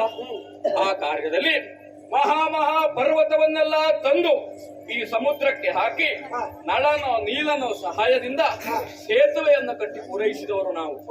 ಆ ಕಾಲಕ್ಕೆ ನಾವು ಮಾಡಿದ ಕಾರ್ಯ ಈ ದೇಹ ಕೃಶವಾಗುವುದಕ್ಕೆ ಕಾರಣ ಇರಬಹುದು ಅಂತ ಎಲ್ಲರೂ ತಿಳಿದುಕೊಂಡದ್ದು. ಆದರೆ ಪ್ರಮುಖ ಕಾರಣ ಏನು ಗೊತ್ತಾ? ಮನುಷ್ಯರಲ್ಲಿಯೇ ಆಗುವುದುಂಟು.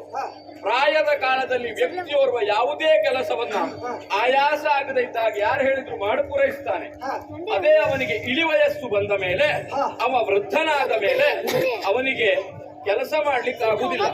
ಆದ್ರೆ ನಾನು ಮೊದಲು ಹೀಗೆಲ್ಲ ಕೆಲಸ ಮಾಡಿದ್ದೆ, ಈಗ ನನ್ನಲ್ಲಿ ಏನು ಮಾಡ್ಲಿಕ್ಕೆ ಆಗುದಿಲ್ಲ ಅನ್ನುವ ಮನೋವ್ಯಥೆಯೇ ಅವನನ್ನು ಕುಗ್ಗಿಸ್ತದೆ. ನಮಗಾದದ್ದು ರಾಮ ಸೇವೆ ಇಲ್ಲ, ರಾಮ ನಮ್ಮ ಬಳಿಯಲ್ಲಿಲ್ಲ, ರಾಮನ ಪಾದ ದರ್ಶನ ನಮ್ಮ ಕಣ್ಣಿಗೆ ಆಗುವುದಿಲ್ಲ ಎನ್ನುವ ಕಾರಣಕ್ಕೆ ಈ ಹನುಮ ಕೃಶವಾದ ಶರೀರವನ್ನ ಹೊಂದಿದನೇ ಹೊರತು ಮತ್ಯಾವ ಕಾರಣವಲ್ಲ. ಕಥೆಯನ್ನೆಲ್ಲ ಒಳ್ಳೆದಾಗಿ ಓದಿಕೊಂಡಿದ್ದಿ, ಯಾವುದನ್ನು ಬಿಡ್ಲಿಲ್ಲ. ಅಂದ್ರೆ ಈಗ ಹೇಳಿದ್ದನ್ನು ನಂಬುದಿಲ್ಲ. ಸೇತುವೆ ಉದ್ದ ಎಷ್ಟು, ಅಗಲ ಎಷ್ಟು, ದಪ್ಪ ಎಷ್ಟು ಎಲ್ಲ ಅರ್ಥ ತಿಳಿದುಕೊಂಡಿದ್ದಿ. ಕಟ್ಟಿದವ್ರು ನಾವೇನೋ ಸೇತುವೆ ಕಟ್ಟಿ ಸುಳ್ಳು ಹೇಳಿ ಸುಳ್ಳು ಲೆಕ್ಕ ಎಲ್ಲ ಹೇಳು ಜಾಯಮಂದವರೇ ಅಲ್ಲ. ನಾವು ಮಾಡಿದ ಕೆಲಸ ಸರಿ ಹೇಳ್ತೇವೆ. ಏನು ಈಗ ಆ ಸೇತುವೆಯನ್ನ ನಿರ್ಮಾಣ ಮಾಡಿದ್ದಕ್ಕಾಗಿ ಹೀಗಾದದ್ದು ಪರಿಸ್ಥಿತಿ. ಒಂದು ಅರ್ಥದಲ್ಲಿ ನಿನಗೆ ಹೇಳುವುದಾದ್ರೆ ಸೇತುವೆಯನ್ನ ನಿರ್ಮಾಣ ಮಾಡಿದ್ದಕ್ಕೆ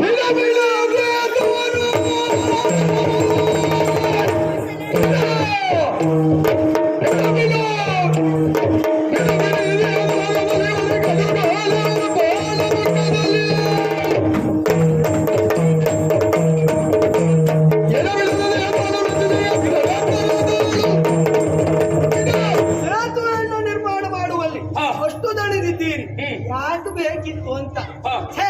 ಸೇತುವೆಯನ್ನು ನಿರ್ಮಾಣ ಮಾಡುವಲ್ಲಿ ಪರ್ವತಗಳು, ಕಲ್ಲು, ಬೆಟ್ಟಗಳು, ಮರಗಳು ಅಗತ್ಯವೇ ಇಲ್ಲ. ಒಂದೊಂದು ಅಲ್ಲ, ಸಣ್ಣ ಸಣ್ಣದ ಅಲ್ಲ. ನಾವು ತಂದು ಪರ್ವತ ಈಗಿನ ಕಾಲದಲ್ಲಿ ಲೆಕ್ಕ ಮಾಡಿ ಪೂರೈಸಲಿಕ್ಕೆ ಸಾಧ್ಯ ಇಲ್ಲ. ಎಷ್ಟು ತಂದಿದ್ದೆ ಅದೇ ಹೇಳಿದ್ದು, ಅದೆಲ್ಲ ವ್ಯರ್ಥ ಅಂತ. ಯಾಕೆ? ಆ ಸೇತುವೆಯನ್ನು ನಿರ್ಮಾಣ ಮಾಡುವುದಕ್ಕೆ ಅಷ್ಟೆಲ್ಲ ಪರಿಶ್ರಮ ಪಡುವಂತಹ ಅಗತ್ಯವೇ ಇಲ್ಲ, ಸುಲಭವಾಗಿ ನಿರ್ಮಾಣ ಮಾಡಬಹುದು. ಅದು ಯಾವತ್ತೂ ಹಾಗೆ. ಹೇಗೆ ಗೊತ್ತಾ? ಮತ್ತೊಬ್ಬ ಮಾಡಿದ ಕೆಲಸ ಸುಲಭವೇ ಕಾಣುದು, ಬೆವರಿಳಿಸಿದಾಗ ಗೊತ್ತಾಗ್ತದೆ ಕಷ್ಟ ಏನು ಅಂತ. ಹಾಗಲ್ವ?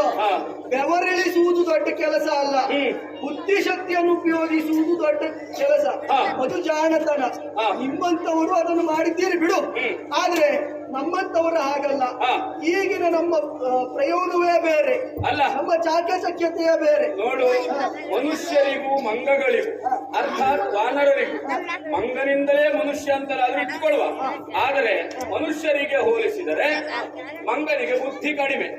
ಆದ್ರೂ ನಾವು ಆ ಕಾಲದಲ್ಲಿಯೇ ಅಷ್ಟು ಕಾರ್ಯ ಮಾಡಿ ಮುಗಿಸಿದ್ದೇವೆ. ವಿಚಾರ ಮಾಡು, ಆ ಕಾಲದಲ್ಲಿ ಹನುಮನಿಂದ ಹಿಡಿದು 77 ಕೋಟಿ ಕಪಿನಾಯಕರು, 18 ಅರ್ಬುದ ವಾನರರು, ಅರ್ಥಾತ್ ಬಜರಂಗಿಗಳು ಅಷ್ಟು ಕಾರ್ಯ ಮಾಡಿದ್ದೇವೆ. ಈಗಿನ ಕಾಲದಲ್ಲಿ ಬಜರಂಗಿಗಳು ಮನಸ್ಸು ಮಾಡಿದ್ರೆ ಏನೇನು ಮಾಡಬಹುದು ವಿಚಾರ ಮಾಡುವ ಮೇಲೆ ಅದು ಯಾವುದು ಅಗತ್ಯ ಇಲ್ಲ ಅಂತ. ಯಾಕೆ ಸೇತುವೆಯನ್ನು ನಿರ್ಮಾಣ ಮಾಡುವಲ್ಲಿ ಬಾಣವೇ ಸಾಕು. ಬಾಣದಿಂದ ಸೇತುವೆಯನ್ನು ನಿರ್ಮಾಣ ಮಾಡಿ ತೋರಿಸುವಂತಹ ಸಾಮರ್ಥ್ಯ ನಮ್ಮಲ್ಲಿ ಉಂಟು. ಬಾಯಿ ಮಾತನ್ನು ಬೇಡ, ನೀನೇ ವಿಚಾರ ಮಾಡು. ಇನ್ನೊಬ್ಬ ಹೇಳಿದ್ದನ್ನ ನಿರಾಯಾಸವಾಗಿ ಖಂಡಿಸಬಹುದು. ಈ ಸೇತುವೆಗೆ ಪ್ರತಿಯಾಗಿ ಅಥವಾ ಇಂಥದ್ದೇ ಸೇತುವೆಯ ಇಷ್ಟೇ ಉದ್ದ ಸೇತುವೆಯ ಇಂತಹ ಸೇತುವೆ ನಿರ್ಮಾಣ ಕಾರ್ಯವನ್ನ ಯಾರಾದ್ರೂ ಮಾಡ್ದವ್ರು ಇದ್ದಾರೆ? ಮಾಡಿದ್ದಾರೆ.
ಹೌದೌದು. ಹಿಂದೊಮ್ಮೆ ನಮ್ಮ ತಾಯಿ ಗಜಗೌರಿ ವ್ರತವನ್ನು ಮಾಡಬೇಕು ಎಂಬುದಾಗಿ ಸಂಕಲ್ಪಿಸಿದಂತಹ ಕಾಲಕ್ಕೆ ಮಣ್ಣಿನ ಆನೆ ಬೇಡ, ಸುರಪನ ಐರಾವತವನ್ನೇ ತರಿಸಿಕೊಡ್ತೇನೆ ಅಂತ ಅಮ್ಮನಿಗೆ ಮಾತು ಕೊಟ್ಟವ ನಾನು. ಆಮೇಲೆ ಸುರಪನ ಐರಾವತವನ್ನು ತರಿಸುವುದಕ್ಕಾಗಿ ಬಾಣಕ್ಕೆ ಲೇಖನವೊಂದನ್ನು ಬರೆದು ಕಟ್ಟಿ ನೇರವಾಗಿ ಸ್ವರ್ಗದ ಕಡೆ ಮುಖ ಮಾಡಿ ಭೂಮಿಯಿಂದ ಪ್ರಯೋಗ ಮಾಡಿದೆ. ಹೋಗಿ ಅಲ್ಲಿ ವಜ್ರಕಂಬಕ್ಕೆ ನಾಟಿದಂತೆ ಲೇಖನವನ್ನು ಓದಿದಂತಹ ದೇವೇಂದ್ರ ಹೆದರಿ ಯೋಚನೆಯನ್ನು ಮಾಡಿ ಸುರಪನ ಐರಾವತವನ್ನು ಕಳಿಸ್ತೇನೆ, ಉಳಿಸಬೇಕು ಅಂತಾದ್ರೆ ಭೂಮಿಯಿಂದ ಸ್ವರ್ಗದವರೆಗೆ ದಾರಿಯ ನಿರ್ಮಾಣ ಆಗಬೇಕು. ಐರಾವತ ಆಕಾಶಗಾಮಿ ಅಲ್ವಾ? ಆದ್ರೆ ಆತನ ಯೋಚನೆ ಹೀಗೆ, ಸುರಪ ತನ್ನ ಐರಾವತವನ್ನು ಭೂಮಿಗೆ ಕಳಿಸುವುದಕ್ಕೆ ಹೇಗೆ ತಪ್ಪಿಸಿಕೊಳ್ಳುವುದು ಆ ರೀತಿಯಾಗಿ ಯೋಚಿಸಿದ. ಊಟ ಹಾಕಿದಾಗ ಆಗ್ಬೇಕು, ಅಕ್ಕಿ ಬರಿದಾಗಬಾರ್ದು ಅಲ್ವಾ? ಹೇಗೆ ಅರ್ಜುನನಿಂದ ಇದು ಸಾಧ್ಯ ಇಲ್ಲ ಅಂತ ಭಾವಿಸಿದ. ಆದ್ರೆ ನಾವು ಸುಮ್ಮನಿರಲಿಲ್ಲ. ನಮ್ಮ ಆತ್ಮವಿಶ್ವಾಸ, ಶರಕೌಶಲ್ಯ, ಬಾಣದಿಂದ ಸ್ವರ್ಗದವರೆಗೆ ಸೇತುವೆಯನ್ನು ನಿರ್ಮಾಣ ಮಾಡಿದೆ. ಏಣಿ ಅಷ್ಟೇ ಅಲ್ವಾ? ಹೀಗೆ ಮೇಲಿಟ್ರೆ ಏಣಿ, ಅಡ್ಡವಾಗಿ ಇಟ್ಟರೆ ಸೇತುವೆ. ಆ ಕಾಲಕ್ಕೆ ಭೂಮಿಯಿಂದ ಸ್ವರ್ಗದವರೆಗೆ ಸೇತುವೆಯನ್ನು ನಿರ್ಮಾಣ ಮಾಡಿದ ನನಗೆ ಆ ರೀತಿ ಕೆಲವು ನಿರ್ಮಾಣ ಆದ್ರೆ ಮುಂದೆ ಉಪಯೋಗ ಬರ್ಬೋದು. ಹೀಗಿಟ್ರೆ ಏಣಿ, ಹೀಗಿಟ್ರೆ ಸೇತುವೆ. ಹೌದೌದು. ಈಗ ಅಲ್ಲಿಯವರೆಗೆ ಸ್ವರ್ಗಕ್ಕೆ ನಿರ್ಮಾಣ ಮಾಡಿದ ನನಗೆ ಈ 100 ಯೋಜನ ಸಾಗರಕ್ಕೆ ಸೇತುವೆ ನಿರ್ಮಾಣ ಮಾಡುವುದು ದೊಡ್ಡ ಕೆಲಸವ? ಈ ನನಗೆ ಅರ್ಥವಾಗುತ್ತದ. ನಿಮಗೆ ಬುದ್ಧಿ ಕಡಿಮೆ. ಆದ್ರೆ ರಾಮ ಯಾಕೆ ಹೀಗೆ ಮಾಡಿದ? ಏನು ಅಂತ ಹೇಳು. ರಾಮನಿಗೂ ಸಾಧ್ಯ ಇತ್ತು. ಬಾಣದಿಂದಲೇ ಸೇತುವೆಯನ್ನು ನಿರ್ಮಾಣ ಮಾಡುವಂತಹ ಕೌಶಲ್ಯ ರಾಮನಿಗೂ ಇದ್ದಿರಬಹುದು. ಆದ್ರೆ ಯಾಕೆ ಮಾಡಲಿಲ್ಲ?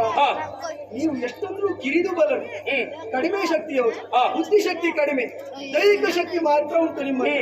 ಹಾಗಾಗಿ ನಿಮಗೊಂದು ಕೆಲಸ ಬೇಕಲ್ಲ. ನೀನೇ ಹೇಳಿದ ಹಾಗೆ 77 ಕೋಟಿ 18 ಅರ್ಬುದ ಅವರಿಗೆಲ್ಲ ಕೆಲಸ ಬೇಡವಾ? ಇಲ್ಲ ಸುಮ್ಮನೆ ಬಂದು ಹೋಗುತ್ತಲ್ಲ ಆಗ್ತದಲ್ಲ. ಹಾಗಾಗಿ ಅವರಿಗೆಲ್ಲ ಕೆಲಸ ಬೇಕು ಅಂತ ಈ ರೀತಿಯಾಗಿ ಸೇತುವೆಯನ್ನು ನಿರ್ಮಾಣ ಮಾಡಿಸಿರಬಹುದು. ನಿಮಗೆಲ್ಲ ಏನು ಗೊತ್ತಾ?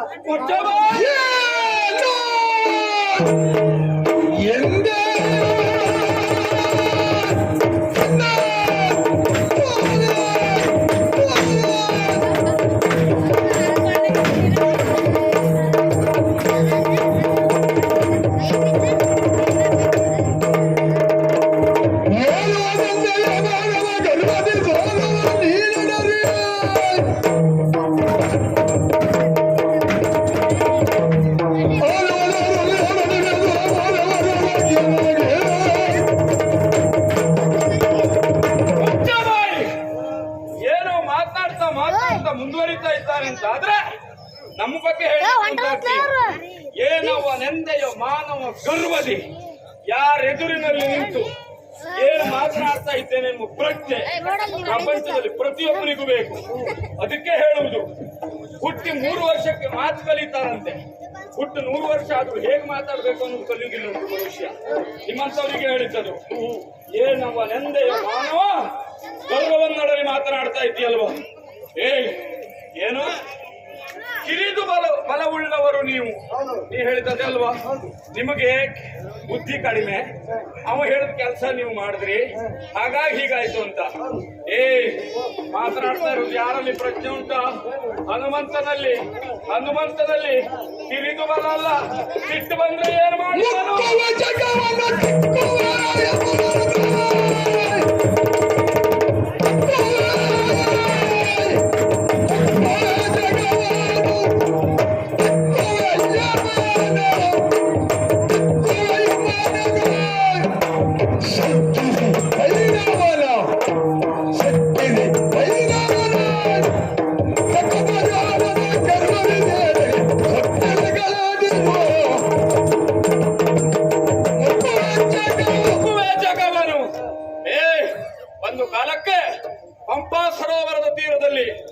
ರಾಮ ಲಕ್ಷ್ಮಣರು ನನ್ನ ಕಣ್ಣೆದುರಿಗೆ ಬಂದಾಗ ನಾನು ನಿಂತದ್ದು ಹೇಗೆ ಗೊತ್ತಾ?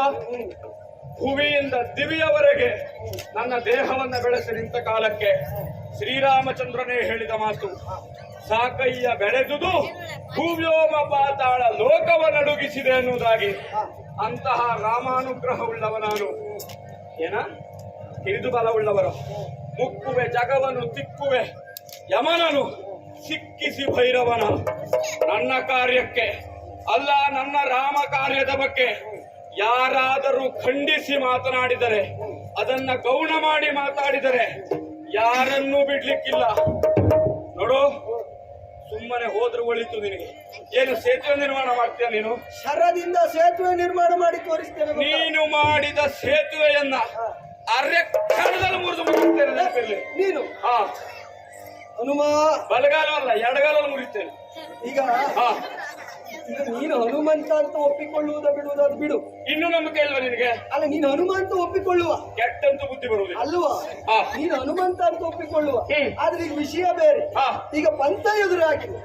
ನಾನು ಸೇತುವೆ ನಿರ್ಮಾಣ ಮಾಡ್ತೇನೆ ಅಂತ ಹೇಳಿದೆ, ನೀನು ಮುರಿತೇನೆ ಅಂತ ಹೇಳಿದೆ. ಕ್ಷತ್ರಿಯನಾಗಿ ನನಗೆ ಅದೊಂದು ಪಂಥ, ನೀನು ಯಾರೇ ಆಗಿರು, ಆದ್ರೆ ಪಂಥವನ್ನು ನಾನು ಸ್ವೀಕರಿಸಿದ್ದೇನೆ. ಈಗ ನಾನು ಸೇತುವೆ ನಿರ್ಮಾಣ ಮಾಡಿದ್ರೆ ಮುರಿತೀಯಲ್ವಾ? 3 ಬಾರಿ ಸೇತುವೆ ನಿರ್ಮಾಣ ಮಾಡ್ತೇನೆ. ನೀನು ಮುರಿದೆ ಅಂತ ಆದ್ರೆ ಏನು? ನೀನು ಮುರಿದೆ ಅಂತ ಆದ್ರೆ, ನೀನು ಮುರಿತಿ ಅಂತ ಆದ್ರೆ ನಾನು ಮತ್ತೆ ಜೀವಂತವಾಗಿರುವುದಿಲ್ಲ. ನನ್ನ ಪ್ರಾಣವನ್ನ ಅರ್ಪಿಸ್ತೇನೆ ಅಗ್ನಿಗೆ. ಇಲ್ಲಿ ಅಗ್ನಿಕುಂಡವನ್ನ ನಿರ್ಮಿಸಿ ಪ್ರಾಣತ್ಯಾಗ ಮಾಡ್ತೇನೆ. ನಮ್ಮ ಸೋಲು ನೋಡಿದ್ಯಾ? ಈಗಲೂ ನೀ ಮಾಡಿದ ಪ್ರತಿಜ್ಞೆ ಮಾಡುವಾಗಿಲ್ಲ, ಪ್ರಾಣತ್ಯಾಗ ಮಾಡ್ತೇನೆ ಅಂತ. ಯಾಕೆ? ನಾ ಚಿರಂಜೀವಿ, ಅದು ಆಗುವುದಿಲ್ಲ. ನೋಡು, ನೀನು ಕಟ್ಟಿದ ಸೇತುವೆಯನ್ನ ಅರೆ ಕ್ಷಣದಲ್ಲಿ ಮುರಿದು ಮುಗಿಸ್ತೇನೆ. ಒಂದೊಮ್ಮೆ ಮುರಿಯಲು ನನ್ನಿಂದ ಅಸಾಧ್ಯ ಆಯ್ತು ಅಂತಾದರೆ ಇಂದಿನಿಂದ ರಾಮದಾಸ ಎಂಬ ಬಿರುದನ್ನ ತ್ಯಜಿಸಿ ಅರ್ಜುನನ ದಾಸ ಸ್ವೀಕರಿಸ್ತೇನೆ. ಮುರಿ. ಅದೇ ಸಿದ್ಧಾಂತ ಅಂದ್ರೆ ಮೊದಲು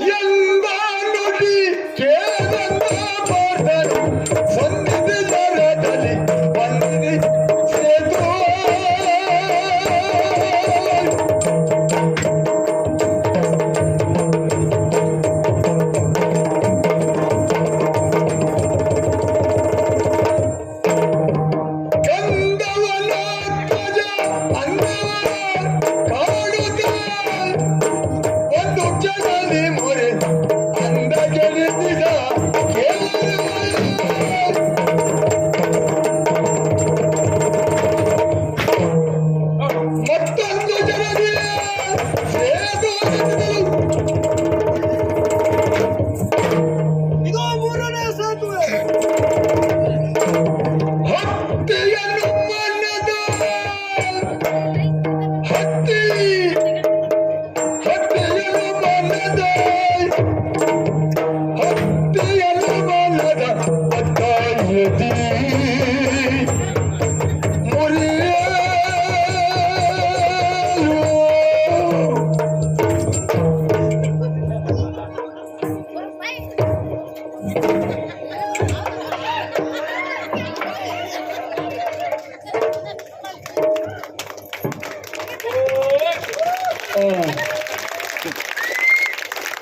ಪಂಥಗುಣತು ಅಗ್ನಿಗೆ ಹಾರ್ತೇನೆ ಅಂತ ಸೇತು ಕಟ್ಟಬೇಕಿದ್ರೆ ಮ್ಯಾಲ ಹತ್ತಿದ್ದ. ಇವನಿಗೆ ಗೊತ್ತಿಲ್ಲ ಬಜರಂಗಿಗಳನ್ನು ಎದುರಾಕೊಂಡ್ರೆ ಯಾರು ಅಗ್ನಿಗೆ ಹಾರುದೆ ಅನ್ನೋದು ಗೊತ್ತಿಲ್ಲ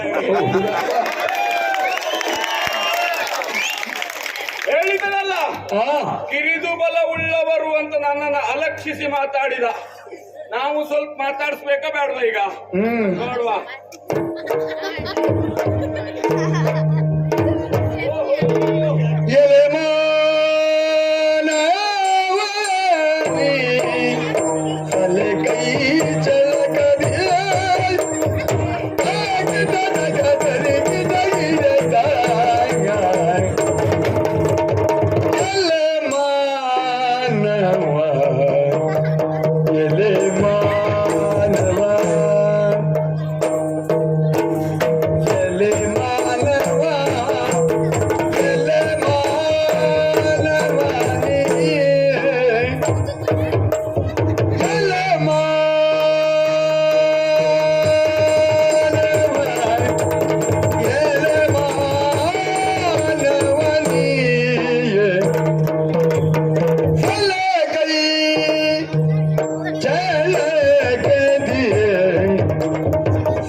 ನನ್ನನ್ನ ಪ್ರಚಾರಿಸಲಿಕ್ಕೆ ಮುಂದಾದ ಮಹಿಮ ಹಾ ರಾಯರು ರಾಯರು ದೊಡ್ಡ ಜನ ಹೌದು ಆ?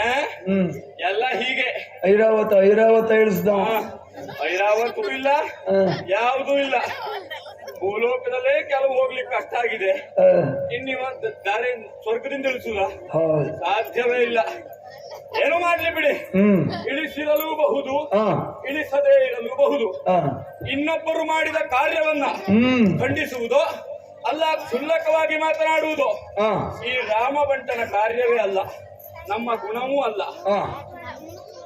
ಹೇಳಿದ್ನಲ್ಲ ಇವ 3 ಬಾರಿ ಕಟ್ತೇನೆ, 3 ಬಾರಿ ಅಲ್ಲ 100 ಬಾರಿ ಕಟ್ಟಿದರೂ ಅವನಿಗೆ ಇದೇ ಉತ್ತರ ಸಿಗ್ತದೆ. ಹಾಗಾಗಿ ಆಡಿದ್ದು ನಾವು. ಎಲೆ ಮಾನವನಿ ಸಲೆ ಕೈ ಚಳಕದಿ ಬಲಿದಿಹ ಸೇತುವದು ಏನಾಯ್ತು? ಇಲ್ಲವೇ ಇಲ್ಲ.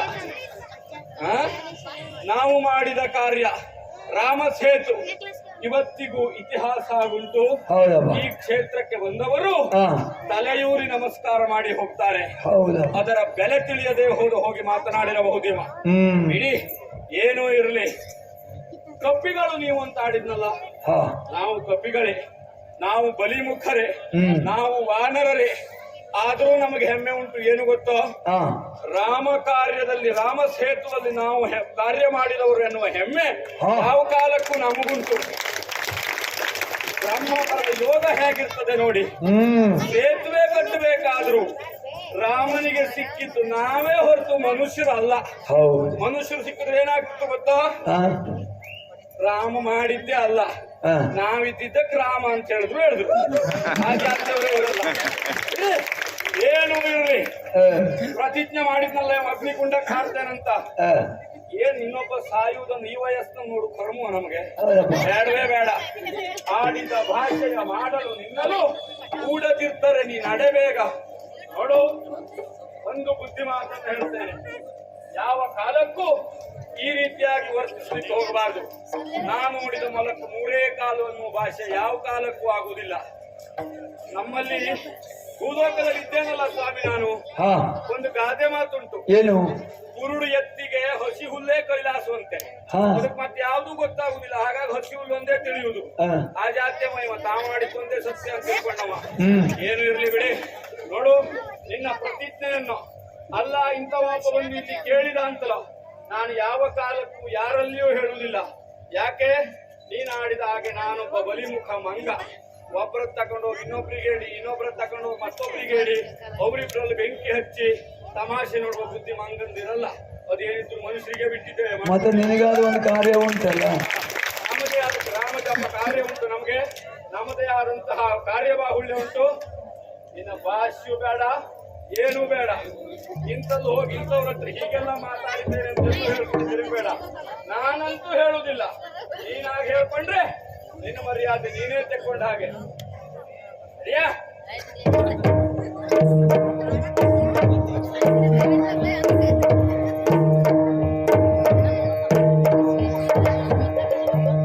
ಬಲಿಮುಖರು, ಬಲವಂತರು, ನೋಡು ಪರಿಸ್ಥಿತಿ.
ತೀರ್ಥಕ್ಷೇತ್ರವನ್ನೆಲ್ಲ ನೋಡುತ್ತಾ ಬಂದಂತಹ ನಾನು ಸುಮ್ಮನೆ ಇವನನ್ನ ಕಂಡು ಮಾತಾಡಿಸಿ ಈತ ಹನುಮ ಅಂತ ಹೇಳಿದ ಮೇಲೆ ನಮಸ್ಕಾರ ಮಾಡಿ ಹೋಗಿದ್ರೆ ಇದೆಲ್ಲ ಆಗುತ್ತಿತ್ತ ಹೇಳಿ. ಈಗ ಪರಿಸ್ಥಿತಿಯಲ್ಲಿ ಇವರಿಗೆ ಬಂತು, ಅಗ್ನಿ ಪ್ರವೇಶ ಮಾಡಬೇಕು. ಯಾಕೆ ಪಂಥದಲ್ಲಿ ಸೋತೆ ಅಂತ ಆದ ಮೇಲೆ ಕ್ಷತ್ರಿಯನಿಗೆ ಬೇಡಿ ಬದುಕುವ ಬದುಕು ಬೇಕು. ನಮ್ಮಲ್ಲಿ ಒಂದು ಗಾದೆ ಉಂಟು, ಕೋಲ್ ಕೊಟ್ಟು ಪೆಟ್ಟು ತಿನ್ನೋದು. ಆ ಪರಿಸ್ಥಿತಿ ಆಯ್ತಲ್ಲ ನನಗೀಗ. ಇಷ್ಟಾದ ಮೇಲೆ ನಾನು ಬದುಕಬೇಕು. ಆತ ಮತ್ತೆ ಹೇಳಿದ್ದೇನೆ, ನಾನು ಯಾರಲ್ಲೂ ಹೇಳುವುದಿಲ್ಲ, ಬದುಕಿಗೆ ಹೋಗುದು ಅಂತ ಹೇಳಿದ. ಮತ್ತೆ ಹೇಳಿದ ಮೇಲೆ ಹೇಳಿಸಿಕೊಂಡ ಮೇಲೆ ನಾನು ಇನ್ನೂ ಬದುಕಬೇಕು ಹೇಳಿ, ಬೇಡವೇ ಬೇಡ. ಈ ಅರ್ಜುನನ ಬಾಳು ಎನ್ನುವುದು ಲೋಕಕ್ಕೆ ನಾಳೆ ಪಾಠ ಆಗಲಿ. ಯಾರು ಈ ರೀತಿ ಮಾಡುವುದಾಗಲೇ ಇರಲಿ. ಸರಿ, ಕೊಟ್ಟ ಮಾತಿನ ಹಾಗೆ ಇಲ್ಲಿ ಅಗ್ನಿಕುಂಡವನ್ನ ನಿರ್ಮಿಸಿ ಅಗ್ನಿ ಪ್ರವೇಶ ಮಾಡಿ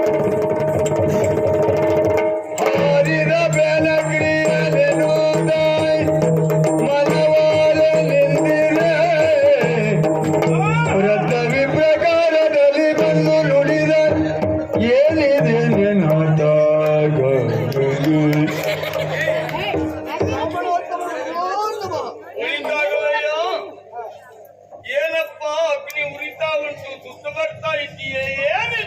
ಏನಿದು ನಿಮ್ಮಲ್ಲಿ ಸಂವಾದ?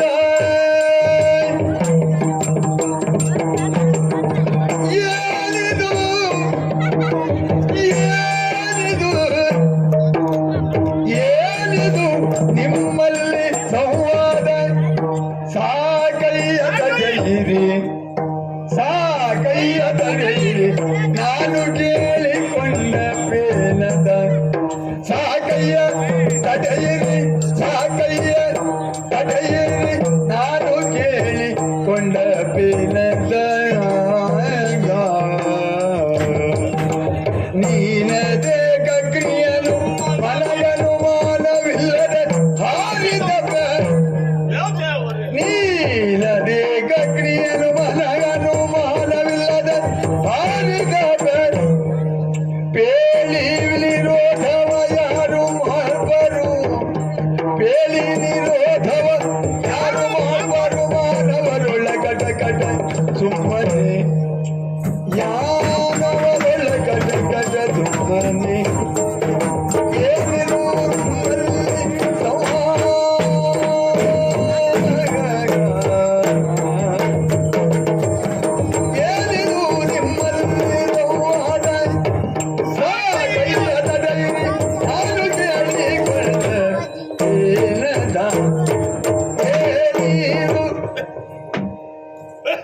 ಬ್ರಾಹ್ಮಣರೇ, ಸಮಾಧಾನ ಮಾಡಿಕೊಳ್ಳಿ. ತೊಂದರೆ ಏನಿಲ್ಲ, ಆದರೆ ನನಗೆ ಅಲ್ವೋ ಹೌದು ತೊಂದರೆ ಎಂದುವುದು. ಹೌದೇನಯ್ಯ? ದೂರದಲ್ಲಿ ಬರುವಾಗ ಕ್ಷೇತ್ರ, ಪುಣ್ಯ ಕ್ಷೇತ್ರ ಇದು ರಾಮೇಶ್ವರ. ಇಲ್ಲಿ ನಾನು ದೂರದಲ್ಲಿ ಬರುವಾಗ ನೀನೇನು ಮಾಡ್ತಿ, ನೀನೇನು ಮಾಡ್ತಿ ಅನ್ನೋ ಶಬ್ದ ಕೇಳಿದೆ. ಈವರೆಗೆ ನಾನು ಇಲ್ಲಿ ಈ ಶಬ್ದ ಕೇಳಿದವನಲ್ಲ, ಇಲ್ಲಿ ಅಂತ ಅಲ್ಲ.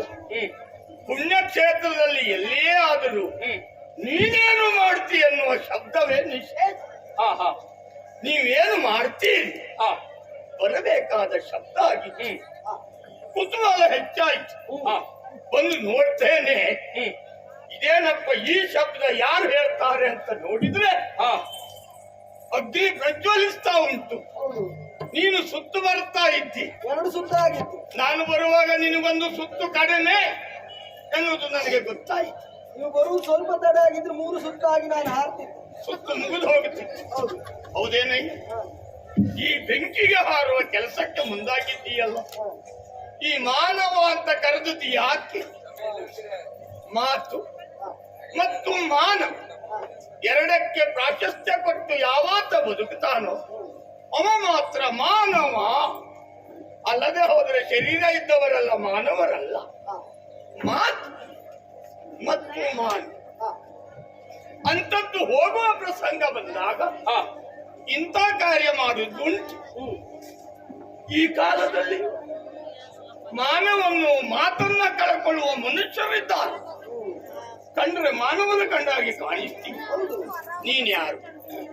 ನಿನ್ನ ಹೆಸರೇನು? ಇಲ್ಲಿಗೆ ಯಾಕೆ ಬಂದೆ? ನಿಮ್ಮಲ್ಲಿ ಮಾತುಕತೆ ಆದ್ರೆ ಅದು ಏನು? ಈ ಕಾರ್ಯಗಳೆಲ್ಲ ಬರುತ್ತೆ ಆಗುವುದಕ್ಕೆ ಕಾರಣ ಏನು ಕೇಳಬೇಕು. ಸ್ವಾಮಿ, ಓ, ಪಾಂಡು ಚಕ್ರವರ್ತಿಯ ಮಗ ಮಧ್ಯಮ ಪಾಂಡವಿ ಅರ್ಜುನ. ನನಗೆ ಮುಖ ಕಂಡಾಗ ಅನುಮಾನ ಬಂತು. ಏನು ಮುಖ ಹೌದು, ಮೈ ಅಲ್ಲ ಅಂತ. ಅಂದ್ರೆ ದ್ರೌಪದಿಯ ಸಂಯವರದಲ್ಲಿ ನೀವೆಲ್ಲ ನಮ್ಮ ಸಾಲಲ್ಲೇ ಕುಳಿತವರು, ಹೌದು ಹೌದು ಬ್ರಾಹ್ಮಣರ ಸಾಲಲ್ಲಿ. ಹೌದು. ಮುಖ ಹೌದು, ಮೈ ಅಲ್ಲ. ಹಾ ಬೇಗ ಬೇಗ ಉಡುಗೆ ತೊಟ್ಟು ಬಂದಿದ್ದಿ, ಹೌದು. ಹೌದಾ? ನಿನ್ನ ಹೆಂಡತಿ ಇಷ್ಟು ಜೋರ, ಅಂದ್ರೆ ನಿನಗೆ ಮನೆಯಲ್ಲಿ ಸಾಯ್ಲಿಕ್ಕೆ ಬಿಡ್ಲಿಲ್ಲ. ಸ್ವಾಮಿ, ಏನ್ ಹೇಳುವುದು ನೀವು? ಆ ಕಾರಣಕ್ಕೆ ಹೋಗಿ ಸಾಯುವುದಾದ್ರೆ ನಾನು ಇಲ್ಲಿಗೆ ಬರ್ಬೇಕಿತ್ತ? ಮತ್ತೆ ಇಲ್ಲಿಗೆ ಬಂದು ಸಾಯುವ ಕೆಲಸಕ್ಕೆ ಯಾಕೆ ಮುಂದಾದಿಯಪ್ಪ? ಅದಕ್ಕೆ ಕಾರಣ ಆದವ ಅವ್ವ. ಪಿಳಿ ಪಿಳಿ ಪಿಳಿ ಪಿಳಿ ನೋಡ್ತಾ ಇದ್ದೇನೆ ನೋಡಿ. ಇವ ಯಾರು?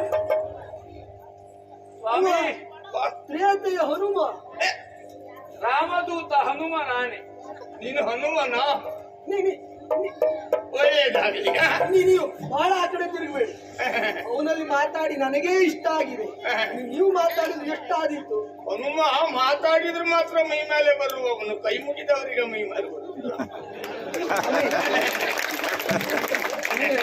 ನನಗೆ ನೀವೀಗ ನನಗೆ ಈಗೀಗ ಅರ್ಥ ಆಗಿದೆ. ಆಯ್ತಾ? ಹೌದು. ಆಮೇಲೆ ಏನಾಯ್ತು? ಸ್ವಾಮಿ, ಇಲ್ಲಿಗೆ ಬಂದೆ, ಅವನನ್ನ ಕಂಡೆ. ಹೌದೌದು. ಕಂಡ ಮೇಲೆ ನೀನ್ ಯಾರು ಅಂತ ಕೇಳಿದೆ. ಅವನನ್ನ ಕೇಳಿದ್ಯಾ? ಹೌದೌದು. ಅವ ಹನುಮಂತ. ಏನು ವಿಷಯ ಉಂಟು ಅದನ್ನೆಲ್ಲ ಹೇಳಿದೆ ನಾನು. ಹನುಮಂತ ಅಂತ ಹೇಳಿದ್ದು ಸರಿ. ಹೌದೌದು. ನೀ ಹೇಳು. ನೋಡುವುದಕ್ಕೆ ಹನುಮನ ಕಾಣುವುದಿಲ್ಲ. ನಾವು ಕೇಳಿದ್ದು ಹೀಗೆ ದನ ತರದ ಕಾಯ ಉಂಟು, ಹಾಗಾಗಿ ನೀನು ಹನುಮ ಹೌದು ಅಂತ ಆದ್ರೆ ಹೀಗೆ ಹಾಕಿದ್ದೀಯ ಅಂತ ಕೇಳಿದೆ. ಅರ್ಜುನನಾಗಿ ನೀ ಹೇಳಿದ್ದು ಸರಿ ಆಯ್ತು. ಆಮೇಲೆ ಇವೇನು ಹೇಳಿದ? ನಾನೆಲ್ಲ ಹೇಳಿದೆ. ಹೀಗೀಗ ರಾಮ ಸೇತುವೆ ಕಾರ್ಯ ಆಯ್ತು. ಅದಾದ ಮೇಲೆ ರಾಮನಿಲ್ಲ ಎನ್ನುವ ಕೊರಗಿನಿಂದ ಬಾಧಿಸಲ್ಪಟ್ಟು ನಾವು ಹೀಗಾಗಿದ್ದೇವೆ ಅಂತ ಇರುವ ವಿಷಯ ಹೇಳಿದೆ ನಾನು. ಹನುಮನಾಗಿ ನೀ ಹೇಳಿದ್ದು ಸರಿ ಆಯ್ತು. ನೀನೇನು ಹೇಳಿದ? ಕಟ್ಟುವುದಕ್ಕೆ ಅಷ್ಟೆಲ್ಲ ಶ್ರಮ ಪಡುವುದು ಯಾಕೆ? ತಡೆ, ದೊಡ್ಡೊಂದಿತ್ತು. ಸ್ವಾಮಿ, ನನಗೆ ಒಂದೊಂದು ಸಾರಿ ನಮ್ಮ ಸಾಮಗ್ರಿಯೇ ಭಾರ ಆಗಿ ಹೋಗ್ತದೆ. ನಾನು ಇಟ್ಕೊಳ್ಬೇಕಾ? ವಯಸ್ಸಿನ ಪ್ರಭಾವ. ಆಮೇಲೆ ಏನ್ ಹೇಳಿದೆ? ಸೇತುವೆಯನ್ನ ಕಟ್ಟುವುದಕ್ಕೆ ಬೆಟ್ಟಗುಡ್ಡ ಹೊರುವುದು ಬೇಡ. ಸೇತುವೆ ಕುತೂಹಲ ನಿನಗೆ? ಹೌದೌದು.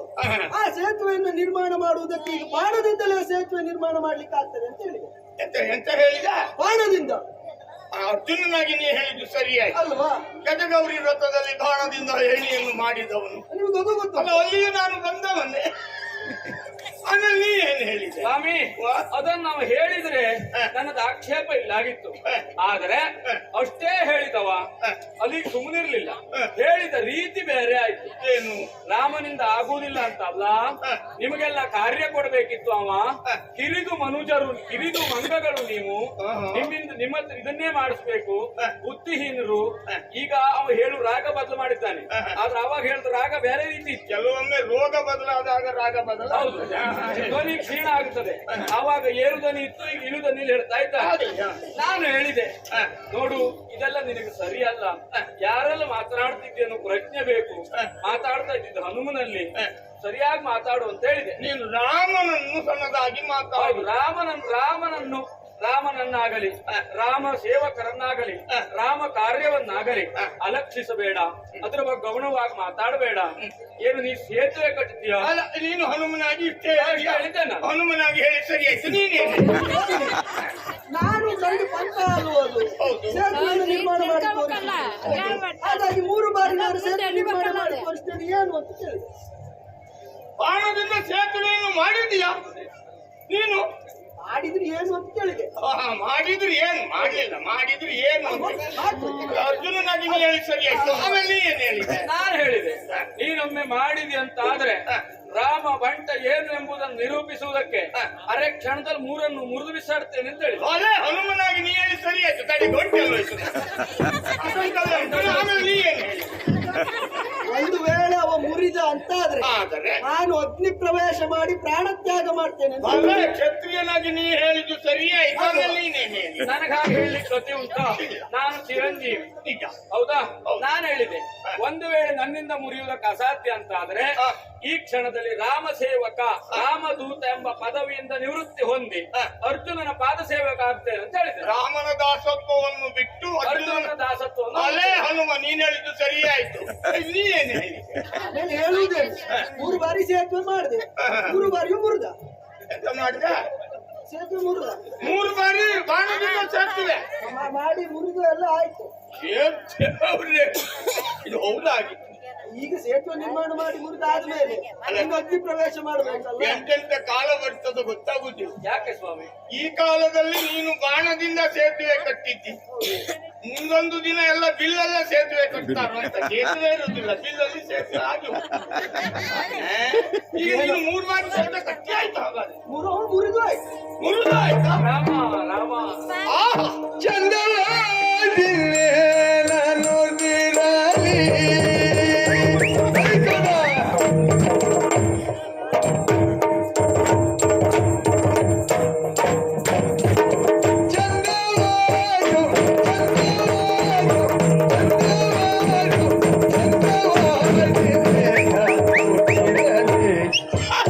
ನಿನ್ನಯ ಸೌರ್ಯ ಅಂದವನ್ನು ನೋಡಬೇಕಿಲ್ಲಿ. ನಿನ್ನಯ ಸೌರ್ಯ ಅಂದವನ್ನು ನೋಡಬೇಕಿಲ್ಲಿ.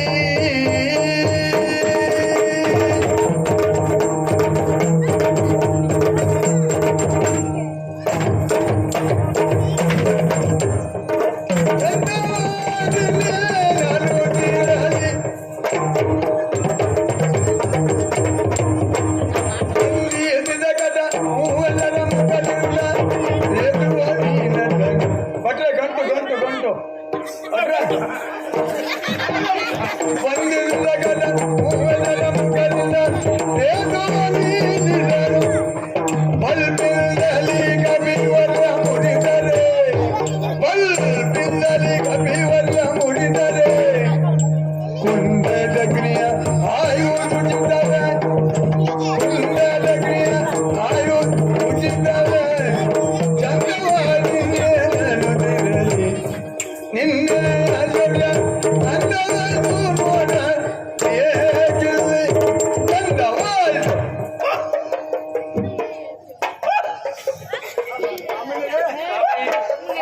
ಗಾಳಿ ಹಾಕ್ಬೇಕು. ಗಾಳಿ ಹೋಗ್ತಾ ಉಂಟು ಮತ್ತೆ ಆದ್ಮೇಲೆ ನಮಗೆ ಅಂತ ಯಾವುದೇ ವ್ಯಕ್ತಿ ಖಂಡಿತ ಹಾ ಅತಿ ಸಂತೋಷ ಕೊಟ್ಟಾಗ ಅಲ್ಲ ಕೇಳಿ ಅದನ್ನು ಅನುಭವಿಸುವಾಗ ಇಷ್ಟೇ ಆಯಾಸ ಆಗುತ್ತೆ. ಅದು ನನಗೆ ನಿನಗೆ ಅಂತ ಚಂದ ಆಯ್ತು. ನೀವೀರೂರು ಮಾಡಿದ ಕಾರ್ಯ ಚಂದವಾಯ್ತು. ಇನ್ನೇನು ಉಸುರಲ್ಲಿ ನೀವು ಚಂದ ಆಯ್ತು ಅಂತ ಹೇಳುವಾಗ ಏನೋ ಅಣಕ ಮಾಡಿದ ಹಾಗೆ ಉಂಟು. ಅಲ್ಲ, ಮಕ್ಕಳಾಟಿಕೆ ಆಯ್ತು. ಯಾಕೆ ಗೊತ್ತಾ? 3 ಬಾರಿ ಕಟ್ಟಿದ್ದಿ, 3 ಬಾರಿ ಮುರಿದಿದ್ದಿ. ಹೌದು. ಇವರು ಹೇಳುವುದಕ್ಕೆ ಕೇಳುವುದಕ್ಕೆ ಚಂದ ಆಯ್ತು. ನೀವು ಕಟ್ಟಿದ್ದು 3 ಹೌದಾ? ಇವ 3 ಮುರಿದಿದ್ದು ಹೌದಾ? ನೋಡಿದವರು ಯಾರಿಲ್ಲ. ಇಲ್ಲ, ಅವ್ ಕಟ್ಟಿದ್ ನಾ ನೋಡಿದ್ದೇನೆ, ನಾ ಮುರಿದಿದ್ದು ಅವ್ ನೋಡಿದ್ದಾನೆ ಅಷ್ಟೇ. ಈಗ ನಿಮ್ಮಲ್ಲಿ ಪಂತ ಆಗಿದೆ. ಹೌದು. ಏನು ಹೇಳಿ? ಕಟ್ಟಿದ್ದನ್ನು ಮುರಿದರೆ ನೀನು ಅಗ್ನಿಗೆ ಹಾರು, ಮುರಿಯದೆ ಹೋದರೆ ದಾಸ್ಯದಿಂದ ನಿವೃತ್ತಿ ಹೊಂದೇನೆ. ಒಂದು ಕ್ರಮ ಉಂಟು. ಹಾ ಅದಕ್ಕೆ ಸ್ಪರ್ಧೆ ಅಂತ ಹೆಸರು. ಹಾ ಸ್ಪರ್ಧೆಗೆ ಒಂದು ನಿಯಮ ಉಂಟು. ಸ್ಪರ್ಧಿ, ಪ್ರತಿಸ್ಪರ್ಧಿ, ಹಾ ವಿಷಯ, ಪಂಥ, ನಿರ್ಣಾಯಕ. ಹಾ ಹಾ ಹೌದು. 4 ಸರಿ ಉಂಟು, 5ನೇದು ಸರಿ ಇಲ್ಲ. ನಿಮಗೆ ಬುಡ ಸರಿ ಉಂಟು, ತಲೆ ಸರಿ ಇಲ್ಲ. ಹಾ ಅಂದ್ರೆ ಕೊನೆಗೆ ಬರುವುದು ನಿರ್ಣಾಯಕ. ಕಾಲು, ಉದರ, ಎದೆ, ಮುಖ, ತಲೆ. ಕಾಲು, ಉದರ, ಎದೆ, ತಲೆ ಮಾತ್ರ ಸರಿ. ಕಾರ್ಯಕ್ಕೆ. ಹಾ ಅದೇ ನಿರ್ಣಾಯಕರೇ ಇಲ್ಲದೆ ಮಾಡಿದ್ದೀರಿ. ಇರ್ಲಿ, ನೀವು ಒಪ್ಪಿಕೊಂಡಿದ್ದೆ ಹೌದಾದ್ರು ನೀವು ಹೇಗೆ ಕಟ್ಟಿದ್ದೀರಿ, ನೀವು ಹೇಗೆ ಮುರಿದೆ ಎನ್ನುವುದನ್ನು ನನಗೆ ನೋಡಬೇಕು ಈ ವಯಸ್ಸಿನಲ್ಲಿ ಎನ್ನುವುದು ಆಸೆ. ಒಮ್ಮೆ ನಾನು ಇನ್ನು ಎಷ್ಟೋ ದಿವಸ ಬದುಕ್ತೇನೋ ಗೊತ್ತಿಲ್ಲ. ಹಾಗೆ ಹೇಳ್ಬೇಡಿ. ಅಲ್ಲ, ಮುಂದೆ ಇನ್ನು ಬಿಲ್ಲಲ್ಲೆಲ್ಲ ಸೇತುವೆ ಕಟ್ಟಿದ್ದು ನೋಡುವ ಯೋಗ ಉಂಟೋ ಇಲ್ಲ. ಈಗ ಬಾಣದಲ್ಲಿ ಕಟ್ಟಿದ್ದಾರು ನೋಡುವ. ಅಲ್ಲ ಸ್ವಾಮಿ, ನಿಮಗೆ ನೋಡಬೇಕು ಆಸೆ ಅಂತ ಆದ್ರೆ ಹಾ. ಒಮ್ಮೆ ನಾನು ಕಟ್ಟಿ ತೋರಿಸಿ ಬಿಡ್ತೇನೆ. ಆದ್ರೆ ಪಂಥ ಹಾಗೇರಿ ಅದಾಗುವುದಿಲ್ಲ. ಹಾ. ಪಂಥದಲ್ಲಿ ನಾನು ಬದಲಾವಣೆ ಮಾಡುವುದಿಲ್ಲ. ಕೇವಲ ನೋಡುವುದಕ್ಕೆ ಪಂಥ ಯಾಕೆ ಅಂತ. ಅಲ್ಲ ಹಾಗಲ್ಲ. ಹಾ ಈಗ ನಾನು ನೋಡುವ ಸೇತುವೆಯೋ ಹಾ ನೀವು ಮಾಡುವ ಸೇತುವೆಯೋ ನೀವು ಆಡಿದ ಪಂಥಕ್ಕೆ ವಿರೋಧವಾದದ್ದಲ್ಲ. ಅಲ್ಲ ಪಂಥ ಮುಗಿದು ಹೋಗಿದೆ ಈಗ. ಅಲ್ಲ ಅದು ಪಂಥದಂತೆ ಮುಂದೆ ನಡೀಲಿ. ನೀನು ಒಂದು ಬಾರಿ ಕಟ್ಟು, ಇನ್ನೊಂದು ಉಂಟು. ಈಗ ನೀವಿಬ್ರು ದೇವರನ್ನು ಒಪ್ಪಿಕೊಳ್ತೀರಾ? ನೀನು ಒಪ್ಪಿಕೊಳ್ತೇನೆ, ನೀನು ಒಪ್ಪಿಕೊಳ್ತೀನಿ. ಹೌದು. ಈಗ 3 ಬಾರಿ ಕಟ್ಟುವಾಗ 1 ಬಾರಿ ದೇವರಿಗಾಗಿ ಕಟ್ಟಿದ್ದೊಂದುಂಟ. ಅದು ಕೆಲವು ಕಾರ್ಯದಲ್ಲೆಲ್ಲ ಉಂಟಂತೆ. ಮೊದಲನೇ ದೇವರಿಗೆ ಅಂತ. ಮೊದಲನೆಯದು ದೇವರು ಅಂದ್ರೆ ದೇವರನ್ನು ಮೊದಲು ನೆನಪಿಸಿಕೊಂಡು ನೀನು ಯಾವ ಕಾರ್ಯವನ್ನು ಮಾಡಬಹುದು ಅಂತ. ಹಾ ಏನೋ ಹುಡುಗಾಟಿಕೆಯಲ್ಲಿ ಮೊದಲಂತೂ ದೇವರ ಆಟ ಆಡ್ಲಿಲ್ಲ. ತೋಟದಲ್ಲಿ ಹಾ.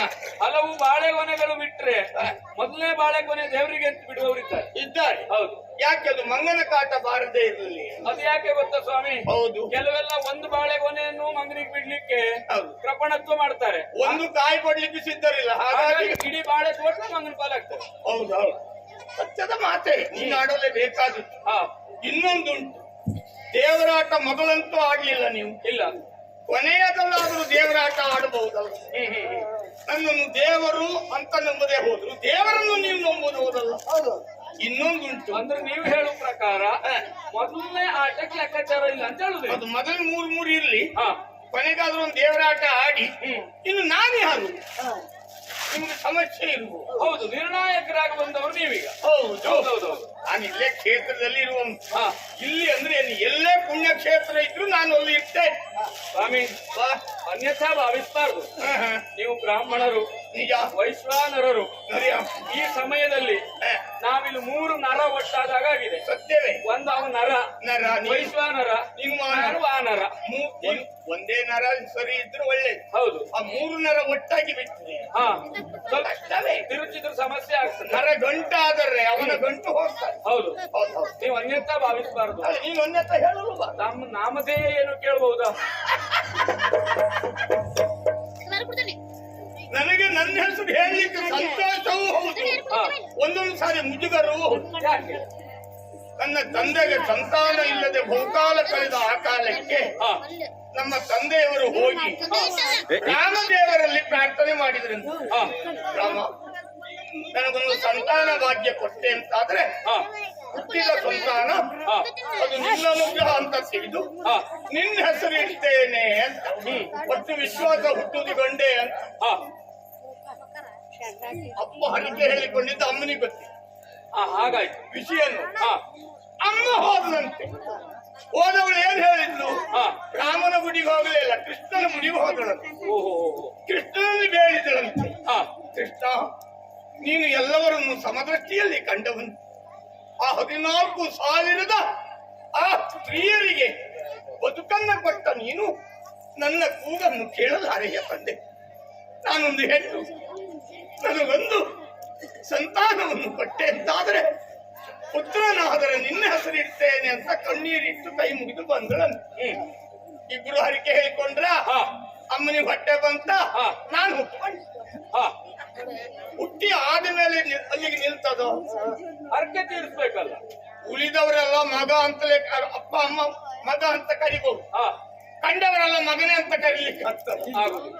ಆ ಕಾರಣದಿಂದ ಹೆಸರಿಡಬೇಕು ಅಂತ ಹೌದೌದು. ಪುರೋಹಿತರು ಬಂದ್ರಂತೆ. ಅಪ್ಪ ಹೇಳಿದಂತೆ ನಾನು ರಾಮದೇವರಿಗೆ ಹರಕೆ ಹೇಳಿದ್ದೇನೆ, ರಾಮ ಅಂತ ಹೆಸರಿಡಿ ಅಂತ. ಅಮ್ಮನಿ ಸಿಕ್ಕೊಂಡು ಹಾ ನಾನು ಕೃಷ್ಣ ದೇವರೆಲ್ಲ ಹರಕೆ ಹೇಳ್ಕೊಂಡಿದ್ದೇನೆ, ಅವನಿಗೆ ಕೃಷ್ಣ ಅಂತ ಹೆಸರಿ ಹಾ. ಚಟಪಟಿ ಪ್ರಾರಂಭ ಆಯ್ತು. ನಾಮಕರಣ ದಿವಸ ನಾಮಕರಣ ದಿವಸದಲ್ಲಿ ರಾಮ ಅಂತ ಹೆಸರಿಡಬೇಕು, ಅಪ್ಪನದ್ದು ಅಮ್ಮನದ್ದು. ಆಗ ಪುರೋಹಿತರು ನೋಡಿ ನೋಡಿ ನೋಡಿ ಹಾ ಸ್ವಲ್ಪ ಸುಮ್ಮನಿರಿ, ಹಾ ಯಾವ ಹೆಸರು ಅಂತ ನಾನು ಇಡ್ತೇನೆ ಅಂದ್ರು. ಹಾ ಪುರೋಹಿತರು. ಪುರೋಹಿತ ಹಾ ನಮ್ಮ ಅಪ್ಪನಿಗೊಂದು ಕುತೂಹಲ. ಹಾ ಮತ್ ನೀವ್ ಯಾವ್ದಾದ್ರು ದೇವರ ಹರಕೆ ಹೇಳ್ಕೊಂಡಿದ್ದೀರಾ? ಹಾ ಯಾಕಂದ್ರೆ ಪುರೋಹಿತರಿಗೊಂದು ಅಧಿಕಾರ ಉಂಟಲ್ಲ, ಹೌದೌದು. ತನ್ನ ಶಿಷ್ಯತ್ವದಲ್ಲಿ ಸಂತಾನ ವಿಹೀನವಾದರೆ ಸಂತಾನಾನುಗ್ರಹಕ್ಕೆ ಹರಕೆ ಹೇಳಿಕೊಳ್ಳುವ ಅಧಿಕಾರ, ಹೇಳಿಕೊಳ್ಳಬಹುದು. ಪವಿತ್ರವನ್ನು ಕಟ್ಟು ಮುನ್ನಡೆಸುವ ಪುರೋಹಿತನಿಗೆ ಅಧಿಕಾರವು. ಆಗ ಪುರೋಹಿತರು ಹೇಳಿದಂತೆ ನಾನು ಹರಿಕೆ ಹೇಳ್ಕೊಳ್ಳಿಲ್ಲ, ಹಾ. ನೀವ್ ಹೇಳ್ಕೊಂಡು ಹರಿಕೆ ಸರಿ ಮಾಡಿ ಹೆಸರಿಡ್ತೇನೆ ಅಂತ ಹೇಳಿ ಹಾ ಹಾ ಪುರೋಹಿತವನ್ನು ಬಯಸಿದ್ರು. ಪುರೋಹಿತರು ಹಾ ಮೊದಲು ಅವತಾರ ಆದದ್ದು ರಾಮಾವತಾರ, ಎರಡನೇ ಅವತಾರ ಆದದ್ದು ಕೃಷ್ಣಾವತಾರ.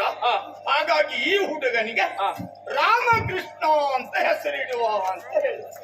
ನನ್ನ ಹೆಸರು ರಾಮಕೃಷ್ಣ ಅಂತ. ರಾಮಕೃಷ್ಣ ಭಟ್ರು. ಹೌದು, ಕೆಲವರು ನನ್ನನ್ನು ನೋಡಿ ರಾಮ ಅಂತಲೇ ಕೈ ಮುಗಿದವರು ಇದ್ದಾರೆ, ಕೆಲವರು ಕೃಷ್ಣ ಕೈ ಮುಗಿದವರು ಇದ್ದಾರೆ. ಯಾಕೆ ಹೇಳಿದೆ? ದೈವಾಧೀನಂ ಜಗತ್ಸರ್ವಂ ಮಂತ್ರಾಧೀನಂ ತು ದೈವತ ಸನ್ಮಂತ್ರೋ ಬ್ರಾಹ್ಮಣಾಧೀನೋ ಬ್ರಾಹ್ಮಣೋ ಮಮ ದೇವತ.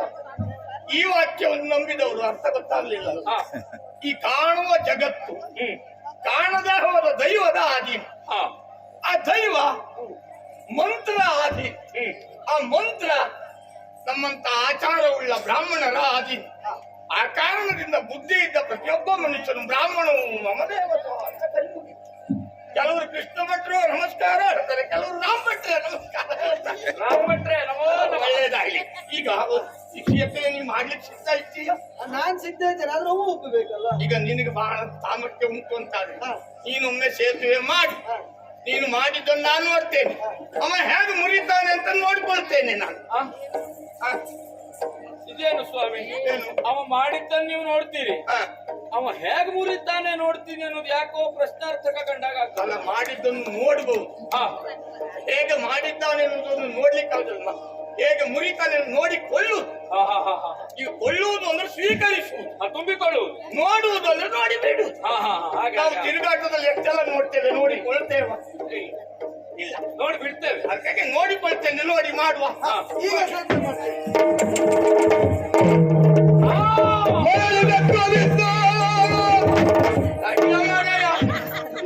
ನೀವೆಲ್ಲ ಊರು ತಿರುಗಿದ್ದಾಯ್ತೆ ಹೊರತು ತಿಳುವಳಿಕೆ ಬರ್ಲಿಲ್ಲ. ಬಹಳ ಹೊತ್ತು ಬೇಡ, ಮೂರು ಕ್ಷಣದಲ್ಲಿ ಮುರಿದಿದ್ದೇನೆ. ಇದೆಲ್ಲ ಲೆಕ್ಕವೇ ಅಲ್ಲ, ಈಗ ಮುರಿದು ಬಿಸಾಟ. ನೀನ್ ಹೆಚ್ಚು ತಿರುಗಾಟ ಮಾಡಿದವ ಅಲ್ಲ. ಅಲ್ಲ ಅಲ್ಲ ಅಲ್ಲ, ಇನ್ನು ತಿರುಗಾಟ ಏನಿಲ್ಲ, ಆ ಯುಗದಲ್ಲಿ ಮುಗಿದಿ. ನಿಮ್ಮ ತಿರುಗಾಟದ ಮುಂದೆ ನಮ್ದೆಲ್ಲ ಏನೂ ಅಲ್ಲ. ಅವಸರವೇ ಅಪಘಾತಕ್ಕೆ ಕಾರಣ. ಹೌದು ಹೌದಾ? ಹೌದೌದು. ಎಲ್ಲಾ ತೀರ್ಥಕ್ಷೇತ್ರಕ್ಕೆ ಬರುವಾಗ ಅಲ್ಲಲ್ಲಿ ದಾರಿ ಮಧ್ಯೆ ಒಂದು ನಾಮಫಲಕ ಅವಸರವೇ ಅಪಘಾತಕ್ಕೆ ಕಾರಣ. ಯಾರು ಅವಸರ ಮಾಡಬೇಡಿ. ನೀವು ತೀರ್ಥಕ್ಷೇತ್ರಕ್ಕೆ ಹೋಗುವ ಬದಲು ಯಮನಾಲಯಕ್ಕೆ ಹೋಗ್ತೀರಿ. ಕೆಲವೊಮ್ಮೆ ನಾಮಫಲಕವೇ ಕಾಣುವುದಿಲ್ಲ, ಹಾಗೆಲ್ಲ ಆಗಿರ್ತದೆ ಕೆಲವೊಂದು ಕ್ಷೇತ್ರದಲ್ಲಿ. ಕೆಲವು ತೀರ್ಥಕ್ಷೇತ್ರದಲ್ಲಿ ಮತ್ತೊಂದು ನಾಮಫಲಕ ಹಾಕ್ತಾರೆ, ನೋಡಿದ್ಯಾ? ಏನು? ನಿಮ್ಮ ವಸ್ತುಗಳಿಗೆ ನೀವೇ ಜವಾಬ್ದಾರರು. ಹಾಗೆ ನನ್ ಗಂಟೆಲ್ಲೋಯ್ತು.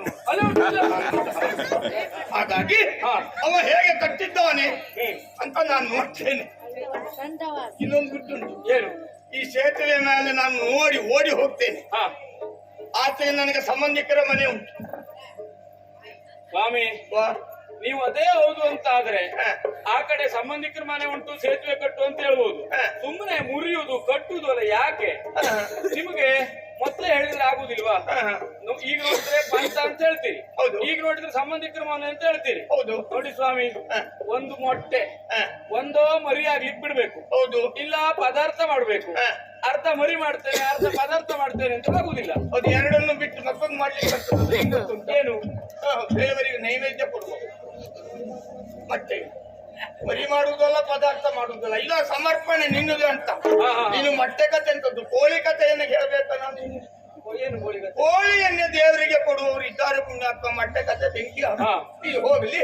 ಈಗ ನೀನು ಮಾಡಿದ್ದು ನೀನು ಮುರಿಯುವುದಿದ್ರೆ ಮುರಿತಾನೆ, ನಾನು ಆಚೆಗೆ ಹೋಗ್ತೇನೆ, ಹೋದವನು ಕೂ ಹಾಕ್ತೇನೆ. ಹಾಗೆಲ್ಲ ಮಾಡ್ಲಿಕ್ಕೆ ಹೋಗ್ಬೇಡಿ. 3 ಬಾರಿ ಮುರಿದಿದ್ದಾನೆ. ಹೌದು. ನೀವು ಹೋದ ಮೇಲೆ ಈ ಸಲ ಮುರಿದ ಅಂತ ಆದ್ರೆ ಈಚೆಗೆ ಬರ್ಲಿಕ್ಕೆ ನೀವು ಆ ಕಡೆ ಆಗ್ತೀರಿ, ನೀವು ಮತ್ತೆ ತಿರುಗಿ ಮನೆಗೆ ಬರ್ಲಿಕ್ಕೆ ಆಗುದು. ತಲೆ ಇಲ್ಲದೆ ಯೋಚನೆ ಮಾಡಿದ್ದು ಮಾತಾಡಿದ್ದಲ್ಲ. ಏನು ನೀನು ಬಾಣದಲ್ಲಿ ಕಟ್ಟಿದ ಸೇತುವೆ ಮೇಲೆ ನಾನು ಆಚೆಗೆ ಹೋದ್ನ, ಇನ್ಯಾರಾದ್ರೂ ಮುಂದೆ ಬಂದು ಬಿಲ್ಲಿನಲ್ಲಿ ಸೇತುವೆ ಕಟ್ತಾರೆ, ಈಚೆಗೆ ಬಂದ್ಬಿಡ್ತೇನೆ. ಅಲ್ಲಿವರೆ ಕಾಯ್ಬೇಕಾಗ್ತದೆ. ಕಾಯುವಿಕೆಯೇ ಜೀವನ, ಅದ ತಪಸ್ಸು. ಸೇತುವೆ ಆದ್ರಂತಿಲ್ಲ, ಇಲ್ಲಾಂದ್ರೆ ನೀವು ಆ ಕಡೆನೆ ಬಾಕಿ. ಇಲ್ಲ, ಈ ಸೇತುವೆ ಅಲ್ಲದ್ರೆ ಬೇರೆ ಮಾರ್ಗ ಉಂಟು. ಈಗ ನಾನು ಸೇತುವೆ ನೋಡ್ಕೊಳ್ತೇನೆ. ನೋಡ್ಕೊಳ್ಳಿ. ಹೃದಯದಿ ಕೂರ್ಮನಾಕಾರದಿಂದ ಬೆನ್ನೊಳಾಧಾರವಾಗಿ ಬೊತ್ತನದನು ದಾರ ತತ್ವದಿ ಮೊದಲು ತತ್ವದಿಂದ ಒಡೆದು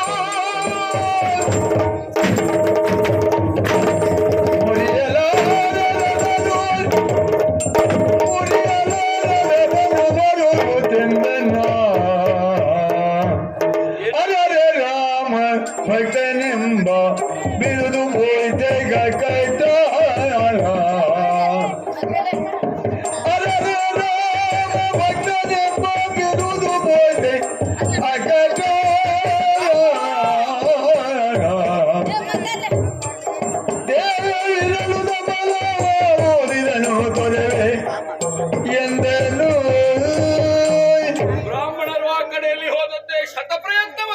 ಹೊರಟಿದ್ದೇನೆ ಸೇತುವೆಯನ್ನು ಮುರಿಯುವುದಕ್ಕಾಗಿ. ಏನು ಮಾಡಿದರೂ ಕುಟ್ಟಿದರು, ಮೆಟ್ಟಿದರು, ತಟ್ಟಿದರು ಸೇತುವೆಯನ್ನು ಮುರಿಯಲು ನನ್ನಿಂದ ಅಸಾಧ್ಯ ಆಗ್ತಾ ಉಂಟು. ಹಾ ಹಾಗಾದರೆ ರಾಮ ಭಕ್ತ ಎಂಬ ಬಿರುದು ಹೋಯಿತೆ ಹನುಮನಿಗೆ. ಇನ್ನು ಮೇಲೆ ಈ ಹುಲು ನರನ ದಾಸ್ಯವನ್ನು ಅನುಭವಿಸಬೇಕೆ ರಾಮ? ಪವನನು ಧನವನದ ದಾಮವನಗಂಡು ತವಗದಿಂದ ರೂಪವನ್ನು ಏನೇ ಹೇಳಿದ್ದು ಸೋತೆ ಅಂತಲೋ? ವದ ಕುಮಾರಗೆ ಬರಿದಲ್ಲಿ ಮನದಲ್ಲಿ ಸೋದನೆ ಎನಿಸದಿರು ಮನದಲ್ಲಿ ಸೋದನೆ ಎನಿಸದಿರು ಆತನ ಪಕ್ಷಪಾತದಳು ಮೈಯಾದೆಲ ಆತನ ಪಕ್ಷಪಾತದಳು ಮೈಯಾದೆಲ ಸೇತುವೆಗಿದು ದಿಟವು ಹನುಮ, ಸ್ವಾಮಿ, ನಿನ್ನನ್ನು ವಾತಕುಮಾರ ಅಂತ ಕರೆದಿದ್ದಾರೆ. ಹ, ಅಂದ್ರೆ ಏನರ್ಥ? ಆ ಮರುತನ ಮಗನಾದದ್ದರಿಂದ ಹ, ಮಾರುತಿ. ಅಲ್ವಾ? ಹ, ಹಾಗೆ ಹ್ಮ್, ವಾಯುಪುತ್ರ ಅಂತಲೂ ನಿನ್ನನ್ನು ಕೂಗಿದ್ದಾರೆ. ಹ, ಎಂದಾದರೂ ವಾಯುವಿಗೆ ಸೋಲುಂಟು? ಸಾಧ್ಯವೇ ಇಲ್ಲ. ವಾಯುವಿಗೆ ಎಂದಾದರೂ ಸಾವುಂಟು? ತಾನು ಗಾಳಿಯನ್ನು ಹಿಡಿತೇನೆ ಅಂತ ಅವರು ಪ್ರಪಂಚದಲ್ಲಿ ಹುಟ್ಟಿದ್ದಾರೆ. ಇಲ್ಲವೇ ಇಲ್ಲ. ಹಾಗಾದರೆ ಅನವರತವು ರಾಮಭಕ್ತನಾದ ಹನುಮನಿಗೆ ಸೋಲಾಗಲಿಕ್ಕುಂಟ ಹೇಳಿ? ಅದಿಲ್ಲ. ನೀನು ಸೋತಿದ್ದಲ್ಲ, ಆದರೆ ಈಗ ಸೇತುವೆಯನ್ನು ಮುರಿಯುವುದಕ್ಕೆ ಅಸಾಧ್ಯ ಆಯ್ತಲ್ಲ. ಸೋತ ನಾನು ನಿನ್ನನ್ನು ಸೋಲಿಸಿದ್ದೆ. ನೀವು ಸೋಲಿಸಿದ್ದ. ಸೋತ ನಾನು ಹ, ನಿನ್ನನ್ನು ಸೋಲಿಸಿದ್ದೆ. ನೀವು ಯಾಕೆ ಸೋತ್ರಿ? ಹನುಮ, ಹ, ನೀನು ಜ್ಞಾನದ ಕಣ್ಣಿನಿಂದ ನೋಡು. ಹ, ನಿನಗೆ ಮತ್ತೆ ಅದನ್ನು ನಾನು ಉಪದೇಶ ಮಾಡಬೇಕಾದದ್ದಿಲ್ಲ. ಹ, ಒಂದು ಪಂಪಾ ಸರೋವರದ ತಟದಲ್ಲಿ ನನ್ನನ್ನ ಕಂಡಾಗ ರಾಮನನ್ನು ಕಂಡು ನೀನು ಹೇಳಿದ ಮಾತ್ಯಾವುದು? ಮಾತಾ ರಾಮ ಮತ್ ಪಿತಾ ರಾಮಚಂದ್ರ, ಸ್ವಾಮಿ ರಾಮ ಮತ್ ಸಖಾ ರಾಮಚಂದ್ರ, ಸರ್ವಸ್ವಮೇ ರಾಮಚಂದ್ರ ದಯಾಳು, ನಾಣ್ಯಂ ಜ್ಞಾನೇ ನೈವ ಜಾನೆ ನ ಜಾನೆ ಅಂತ ಹೇಳಿದವನಿ. ಹ, ಏನರ್ಥ? ತಂದೆಯೂ ನೀನು, ತಾಯಿಯೂ ನೀನು, ಸಖನೂ ನೀನು, ಬಂಧು ನೀನು, ಹೆಚ್ಚಾನು ಸರ್ವಸ್ವವೂ ನೀನು ಅಂತ ಹೇಳಿದಾಗ ಹ, ಆಗ ನಿನ್ನ ಆ ಭಾವದ ಭಕ್ತಿಗೆ ಮೆಚ್ಚಿ ನಾನು ನಿನ್ನನ್ನು ಒಪ್ಪಿಕೊಂಡಿದ್ದು. ಹ, ನೀನು ನನ್ನನ್ನು ದೇವ ಅಂತ ಒಪ್ಪಿಕೊಂಡಿದ್ದು, ನಾನು ನಿನ್ನನ್ನು ಭಕ್ತ ಅಂತ ಒಪ್ಪಿಕೊಂಡಿದ್ದು. ಹ, ಈಗ ನಿನ್ನ ಜ್ಞಾನದ ಕಣ್ಣಿನಿಂದ ನೋಡು, ನಾನು ಯಾರು? ಕಾಣುವುದಕ್ಕೆ ಬ್ರಾಹ್ಮಣನಾದರೂ ಹ, ಹೊರನೋಟದಲ್ಲಿರುವ ವಸ್ತುವೇ ಮುಖ್ಯ ಅಲ್ಲ, ಒಳಗಿರುವ ಸತ್ವ ಮುಖ್ಯ. ಹ, ನಿನಗೆ ಕಾಣುವ ಹೊರಗಣ್ಣಿನಿಂದ ನೀನು ನೋಡಬೇಡ. ನೀನು ಧ್ಯಾನಿಸುತ್ತಾ ಇರುವುದು ರಾಮ ರೂಪದ ದರ್ಶನಕ್ಕಲ್ವ? ಹ, ಆ ಜ್ಞಾನವೆಂಬ ಕಣ್ಣನ್ನು ತೆರೆದು ನನ್ನನ್ನು ನೋಡು, ನಾನು ರಾಮನಾಗಿ ಕಾಣ್ತೇನೋ ಇಲ್ವ ಅಂತ. ಜಯ ಜಯ ಜಗನ್ನಾಥ ಎನ್ನುತ್ತ ಗಾರ್ಗೆರೆಗೆ ಹನುಮನೋ ಜಯತೆಂದನ ಹನುಮನು ಮಂಗಲಂ ಕೌಸಲೇಂದ್ರಾಯ ಮಹನೀಯ ಗುಣಾತ್ಮನೆ ಚಕ್ರವರ್ತಿ ತನೂಜಾಯ ಸಾರ್ವಭೌಮಾಯ ಮಂಗಲಂ. ಇತ್ತಡಿಯ ಜನ್ನವಂ ಕಾಯ್ದು ಕಣ್ಗೈದಡಿಯ ರೊತ್ತಿ ಕಲ್ಲಂ ಹರಣ ಬಿಡುಮುರಿದು ಭಾರ್ಗವ ನಟ್ಟುಳಿಗಳಲ್ಲಿದು ಅಯ್ಯನಾಣೆಯಂ ಬಿಡ ದಡವಿಯಂ ಸಾಕು ಈಶರ್ಗಳ ಮತ್ತಮಂ ಬರೆದು ಕಡಲಂ ಕಟ್ಟಿ ದಾನವರ ನೆತ್ತರಂ ಹರಿಸಿ ತಿಳೆಯ ಹೊರೆ ಇಳಿಸಿದ ಆ ಮಹಾಜಸಕ್ಕೆ ಸ್ಥಿರಂವಾಗಿರುತ್ತು. ಜೈ ಶ್ರೀರಾಮ್. ನಮೋ ನಮಃ. ಸ್ವಾಮಿ, ಇಷ್ಟು ಹೊತ್ತಿನ ತನಕ ಕೇವಲ ನನ್ನದಾದಂತಹ ಬಹಿಷ್ಠತ್ವದಿಂದ ನಿಮ್ಮನ್ನು ನೋಡಿದೆ. ಹೊರಗಣ್ಣಿನಿಂದ ನೋಡಿದ್ದಿ, ಅರ್ಥವೇ ಆಗಲಿಲ್ಲ ನನಗೆ. ಬ್ರಾಹ್ಮಣ ಅಂತ ಭಾವಿಸಿದ್ದಿ. ಆದರೆ ಆ, ನೀನು ಆಡಿದ ಮಾತು, ಆ, ನಾನು ಸೋತು ನಿನ್ನನ್ನು ಸೋಲಿಸಿದೆ ಎನ್ನುವುದಾಗಿ. ಅಲ್ವೋ? ಈಗ ನನ್ನ ಜ್ಞಾನಚಕ್ಷು ಎನ್ನುವುದು ತೆರೆಯಿತು. ಆ, ಯಾವ ಪಂಪಾ ಸರೋವರದ ತೀರದಲ್ಲಿ ನೋಡಿದ ಪಾದವೋ ಆ, ಅದೇ ಶ್ರೀಪಾದ ಇವತ್ತು ನನ್ನ ಕಣ್ಣಿಗೆ ಗೋಚರಿಸ್ತಾ ಉಂಟು. ಕಾಣಿಸ್ತಾ ಉಂಟಲ್ಲ? ನಮೋ ಹನುಮ, ನೀನು ಅಂತಲ್ಲ, ಯಾವುದೇ ಜೀವಿಗೆ ಆದರೂ ಕಾಣುವ ಕಣ್ಣಿನಿಂದ ಯಾವುದನ್ನು ನೋಡದೆ ಬಯಸಿ ಕಾಣದೇ ಇರುವ ಜ್ಞಾನದ ಕಣ್ಣಿನಿಂದ ಯಾವಾಗ ನೋಡ್ತಾನೋ ಅವ ಮನುಷ್ಯ ಆಗಲಿ ಪ್ರಾಣಿ ಆಗಿರ್ಲಿ ಅವನಿಗೆ ಅವನೆನೆಯುವ ದೇವರೇ ಕಾಣು. ಗೊತ್ತಾ? ನಿನ್ಗೆ ಅರ್ಥ ಆಗ್ತದಲ್ಲ? ಹಾಗಾದ್ರೆ ನಾನು ಸೋತಿದ್ದು ಪಂಪಾ ಸರೋವರದ ಹತ್ತಿರ ನಿನಗೆ. ನಿನ್ನನ್ನು ಈಗ ಸೋಲಿಸಿದ್ಯಾಕೆ? ಯಾಕೆ ಸ್ವಾಮಿ? ಈಗ ಯುಗ ಕೆರಳಿದೆಯ, ತ್ರೇತೆ ಮುಗಿದು ಹೋಗಿದೆ. ಹಾಗಾದ್ರೆ ಈ ಯುಗ ಈಗ ದ್ವಾಪರೇ. ಈಗ ಕೃಷ್ಣಾವತಾರದಿ ಬಂದು ಮಾತಗೆ ಆಗಿಯೇ ಈ ಮಾತಗೆ ನಾಯಕನಾಗಿಯೇ ಈ ಪಾರ್ಥಗೆ ಯಾಕೆ ಬಿಟ್ಟು? ಲೋಕನಲ್ಲಿವನು ನಿನ್ನಂತೆ ಸದ್ಭಕ್ತನೋ, ಲೋಕನಲ್ಲಿವನು ನಿನ್ನಂತೆ ಸದ್ಭಕ್ತನೋ, ಹೇಗೆ ಬಿಡಿ ಬೆಳೀತನ ಹನುಮ, ಸ್ವಾಮಿ ಅರ್ಜುನ, ದೇವ ಈ ನೀವಿರುವರು ಒಂದಾಗಬೇಕೆನ್ನುವುದು ನನ್ನ ಸಂಕಲ್ಪ. ಈಗ ಅವನ ಪಕ್ಷವನ್ನು ನಾನು ನಿನ್ನನ್ನು ಸೋಲಿಸಿದ್ಯಾಕೆ? ಈ ಯುಗದಲ್ಲಿ ಅವ ನನ್ನ ಭಕ್ತ, ಆ ಯುಗದಲ್ಲಿ ನೀನು ನನ್ನ ಭಕ್ತ.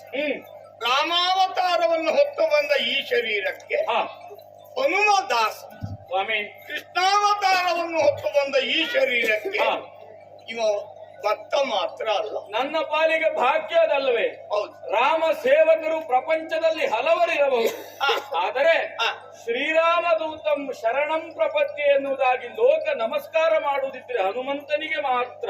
ಅದು ನಿನ್ನ ಅನುಗ್ರಹದಿಂದ. ಕಪಿಕುಲಕ್ಕಲ್ಲ. ಯಾಕೆ ನಿನಗೆ ಆ ಅನುಗ್ರಹ ನಾನು ಮಾಡಿದ್ದು? ಚರಾಚರ ಪ್ರಪಂಚದಲ್ಲಿ ಸಮುದ್ರೋಲ್ಲಂಘನ ಎನ್ನುವ ಮಾಡುವ ಒಂದು ವ್ಯಕ್ತಿಯೋ ಶಕ್ತಿಯ ಹುಟ್ಟಿಕೊಂಡ್ರೆ ಹನುಮಂತ ಮಾತ್ರ. ಆದರೂ ನಿನಗೆ ಅಹಂಭಾವ ಬರಲಿಲ್ಲ. ಯಾಕೆ? ನಿನ್ನಲ್ಲಿ ಸೋಹಂಭಾವ ಜಾಗೃತಿ ಆಗಿರುವ ಕಾರಣದಿಂದ. ಆ ಕಾರಣದಿಂದಲೇ ನಾನು ನಿನ್ನನ್ನು ಮಾತ್ರ ಭಕ್ತ ದಾಸ ಅಂತ ಕೂಗಿದ್ದು ಒಪ್ಪಿಕೊಂಡಿದ್ದು. ಯಾವಾತನಿಗೆ ಅಹಂಭಾವ ಎನ್ನುವುದು ಇಲ್ಲದೆ ಸೋಹಂಭಾವದಿಂದ ಒಪ್ಪಿಕೊಳ್ತಾನೋ ಅವನು ದೇವರಿಗೆ ಅತಿ ಪ್ರಿಯನಾಗ್ತಾನೆ. ನಾನು ಎನ್ನುವುದನ್ನು ಬಿಡಬೇಕು. ಎಲ್ಲವೂ ನೀನು ಅಂತ ಕೈ ಮುಗಿದವನಿಗೆ ದೇವರು ಬೇಗ ಒಲಿತಾನೆ. ಈಗ ಬಂದಿದ್ಯಾಕೆ? ಈ ಅವತಾರದಲ್ಲಿ ಇದ್ದ ನಾನು ಬ್ರಾಹ್ಮಣನಾಗಿ ಬಂದು ಅವನಿಗೆ ಸಹಾಯವಾಗಿ ನಿನ್ನನ್ನು ಸೋಲಿಸಿದ್ಯಾಕೆ? ಕಾರಣ ಇರ್ಬೇಕಲ್ಲ. ಆ ಯುಗದಲ್ಲಿ ನಿನಗೆ ನನಗೆ ಇರುವ ಸಂಬಂಧ ಒಂದೇ, ದೇವ ಭಕ್ತ. ಈ ಯುಗದಲ್ಲಿ ಈ ಪಾರ್ಥ ಒಂದೇ ಸಂಬಂಧ ಇದ್ದಿದ್ದಲ್ಲ. ಅವನ ಭಾವನೆಯಲ್ಲಿ ನಾನು ಅವನಿಗೆ ದೇವ, ಅವನ ಸಾವಾಸದಲ್ಲಿ ನಾನು ಅವನಿಗೆ ಸಖ, ಇನ್ನೊಂದು ಅವನ ಸಂಬಂಧದಲ್ಲಿ ನಾನು ಅವನಿಗೆ ಭಾವ. ಮೂರು ರೀತಿಯ ಸಂಬಂಧ, ದೇವ ಭಾವ ಸಖ. ಈ ಮೂರು ಸಂಬಂಧ ಹೊತ್ತ ಅರ್ಜುನನ್ನು ಈ ಯುಗದಲ್ಲಿ ಹೇಗೆ ಬಿಡ್ಲಿಕ್ಕೆ ಆಗ್ತದೆ? ಸಾಧ್ಯ ಇಲ್ಲ. ಆ ಕಾರಣವೇ ಮಾತ್ರ ಅಲ್ಲ, ಇಲ್ಲಿ ಈ ತೆರೆದ ನಿಮ್ಮೀರುವರನ್ನ ಸೇರಿಸಿ ಸೇತುವೆ ಪ್ರಧಾನ ಆಗಿ ಮಾಡಿದ್ದು ಭೂಮಿಕೆ ಮಾಡಿದವ ನಾನು. ಯಾಕೆ ಗೊತ್ತು? ಸೇತು ಬಂದ ಪ್ರಸಂಗ ನಿಮ್ಮಿಂದೇ ಆದದ್ದು. ನಾನೇ ಸಂಕಲ್ಪಿಸಿದ್ದು. ನಿಂತಿದ್ದು ಯಾವುದು? ರಾಮೇಶ್ವರ. ಸೇತುವೆ ಪ್ರಾರಂಭ ಇಲ್ಲಿಂದಾಗಿ ಹೋಗಿ ಮುಟ್ಟಿದ್ದೆಲ್ಲಿಗೆ? ಲಂಕೆ ಅಲ್ವಾ? ಇಲ್ಲಿ ಮಾಡಿದ ಆ ಸಂಕಲ್ಪವೇ ರಾವಣನ ಸಂಹಾರಕ್ಕೆ ಕಾರಣ ಆದದ್ದು. ಈಗ ಇಲ್ಲಿಯೇ ನಿಮ್ಮನ್ನು ಸಂಧಿಸಬೇಕು, ಸೇತುವೆ ಕಾರಣ ಆಗಬೇಕು. ಸೇತು ಅಂದ್ರೆ ಏನರ್ಥ? ಸಂಧಿಸುವುದು, ಈ ತುದಿಯನ್ನು ಆ ತುದಿಯನ್ನು ಸೇರಿಸುವುದು, ಒಗ್ಗೂಡಿಸುವುದು. ಆ ಯುಗದ ಹನುಮನನ್ನು ಈ ಯುಗದ ಅರ್ಜುನನನ್ನು ನಾನು ಸೇರಿಸಬೇಕು. ಕಾರಣ ಏನು? ಆ ಯುಗದಲ್ಲಿ ರಾಮನಾಗಿ ಹೇಗೆ ದುಷ್ಟರ ಸಂಹಾರ ನನ್ನ ಉದ್ದೇಶವ, ಈ ಯುಗದ ಕೃಷ್ಣನಾಗಿಯೂ ನನ್ನ ಉದ್ದೇಶ ಅದೇ. ಈ ಭೂಮಿಯನ್ನು ಕಾಯಬೇಕು ಅಂತಾದ್ರೆ ಮೊದಲು ದುಷ್ಟರು ಹೋಗ್ಬೇಕು. ಆ ದುಷ್ಟರು ಹೋಗ್ಬೇಕು ಅಂತಾದ್ರೆ ನಾನೇ ಅವತಾರ ಎತ್ತಿ ಬರ್ಬೇಕು. ನಾನು ಅವತಾರ ಎತ್ತಿ ಬಂದ್ರೆ ಸಾಕಾಗುದಿಲ್ಲ, ನನ್ನನ್ನು ಒಪ್ಪಿ ಬರುವ ನಿನ್ನಂತ ಭಕ್ತರಿರಬೇಕು. ಹಾಗಾಗಿ ಈ ಯುಗದ ಈ ಭಕ್ತನನ್ನು ಆ ಯುಗದ ಈ ಭಕ್ತನನ್ನು ಸೇರಿಸಿ ಈ ಯುಗದ ಭೂಭಾರವನ್ನು ಹರಣ ಮಾಡುವುದು ನನ್ನ ಸಂಕಲ್ಪ ಆಗಿರುವ ಕಾರಣ ನಿಮ್ಮೀರುವರನ್ನು ಸೇರಿಸಿದ್ದೆ. ನೀವೀರುವರು ನನಗೆ ಭಕ್ತರೇ. ಅರ್ಜುನ, ನೀನು ನಿನ್ನ ಜ್ಞಾನದ ಕಣ್ಣಿನಿಂದ ನೋಡು. ಹೊಕ್ಕಿದೇರನ ದಯವು ಮಾಡುವುದೇ ಕೂಗಿದೆಯಲ್ಲ, ಈಗ ನಾನು ಹೊಕ್ಕಿದೇರನ್ನು ಕಂಡಾಗೆ ಕಾಣಿಸ್ತೇನೋ ನಿನಗೆ? ನೋಡು. ನನ್ನಲ್ಲಿಯೂ ಅಹಂಭಾವ ಜಾಗೃತವಾಗಿ ನಿಜ. ನಿನ್ನನ್ನು ಮರೆತು ನಿನ್ನ ಕೃಪೆಯನ್ನು ಮರೆತು ಸೇತುವೆಯನ್ನು ನಿರ್ಮಾಣ ಮಾಡ್ತೇನೆ ಎಂಬ ಹಾಗೆ ಮುಂದಾದೆ. ಹೌದು. ಆದ್ರೆ ಅವನ ಕಾರಣದಿಂದ ಅಹಂಕಾರ ಕಳೆಯಿತು. ಹ. ನಿನ್ನ ದಯೆ ಎಂಬುದು ಕಳೆದು ಹೋಯ್ತು ಅಂತ ಭಾವಿಸುವಾಗ ನೀನೇ ಬಂದು ನನ್ನನ್ನು ರಕ್ಷಿಸಿದೆ. ನೀನು 3 ಬಾರಿ ಯಾಕೆ ಸೋತೆ? ಹ, ನೀನು ನಂಬಿದ್ದು ಬಲ, ಹ, ಅವ ಯಾಕೆ 3 ಬಾರಿ ಗೆದ್ದ? ಅವ ನಂಬಿದ್ದು ಭಕ್ತಿ. ಈ ಪ್ರಪಂಚದಲ್ಲಿ ಯಾವುದೇ ವ್ಯಕ್ತಿಗೂ ಬಲದಕ್ಕಿಂತಲೂ ಭಕ್ತಿ ಹೆಚ್ಚಿನದ್ದು ಅಂತ ಈ ಪ್ರಸಂಗದಲ್ಲಿ ನಾನು ತೋರಿಸಬೇಕು. ಹ. ಮನುಜರೇ, ಬಲ ಉಂಟು ಅಂತ ಏನೆಲ್ಲ ಮಾಡಬೇಡಿ, ಭಕ್ತಿ ಉಂಟು ಅಂತ ಅವರ ದೇವರಿಗೆ ಶರಣವಾಗಿ ನಾನು ಕಾಯ್ತೇನೆ ಎನ್ನುವುದು ಸಂದೇಶ. ಆ ಕಾರಣದಿಂದ ನೀವಿರುವರು ದ್ವೇಷ ಭಾವವನ್ನ ಬಿಟ್ಟೆ ದೇಹ ಭಾವವನ್ನ ಬೆರೆತು ನನ್ನ ಕಾಯಕಕ್ಕೆ ಸಹಕಾರಿಯಾಗಿ ನಿಮಗೆಲ್ಲ ಮಂಗಲ ಆಗಲಿ. ಒಳ್ಳೆಯದು.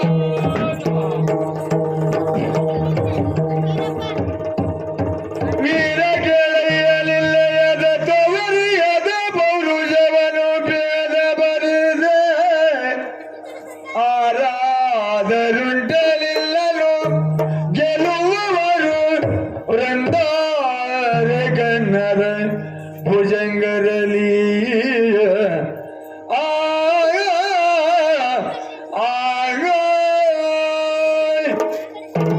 ಹನುಮ, ವಾಸ. ತಪ್ಪಾಗಿ ಹೋಯ್ತು ನನ್ನಿಂದ. ಹ. ನೀನು ಯಾರು ಎಂಬುದನ್ನ ಅರಿಯದೆ ಹ್ಮ್. ನನ್ನ ಅಹಂಕಾರದಿಂದ ಹ. ನಿನ್ನನ್ನ ಜರೆಯುವುದಕ್ಕೆ ಮುಂದಾದೆ. ಹ್ಮ್. ಹನುಮ ತಾನು ಅಂತ ಹೇಳಿದ್ರು ಹ. ಒಪ್ಪಿಕೊಳ್ಳಿಕ್ಕೆ ಮುಂದಾಗ್ಲಿಲ್ಲ. ಪಂಥವಾಗಿ ಹೋಯ್ತು. ಹ್ಮ್. ನಿನ್ನನ್ನ ಜರೆದೆ. ಹ. ಕ್ಷಮಿಸಬೇಕು ನನ್ನನ್ನ. ಹ್ಮ್. ನಿನ್ನ ಬಲವನ್ನ ಮೀರುವವರು ಹ.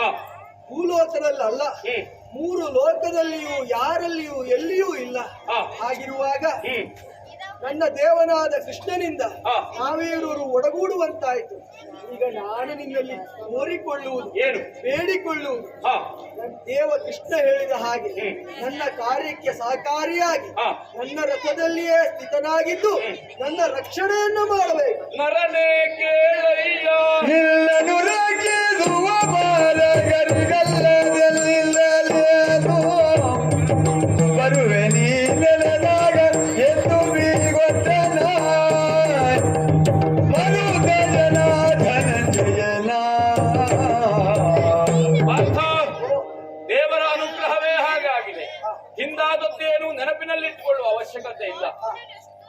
ಶ್ರೀಕೃಷ್ಣನೇ ಹೇಳಿದ ಹಾಗೆ ಮುಂದೊಂದು ಕಾಲಕ್ಕೆ ಮಹಾಭಾರತ ಸಂಗ್ರಾಮ ಆಗುವಾಗ ನಿನ್ನ ರಥದ ಧ್ವಜದ ಅಗ್ರದಲ್ಲಿ ನಾನಿರಬೇಕು.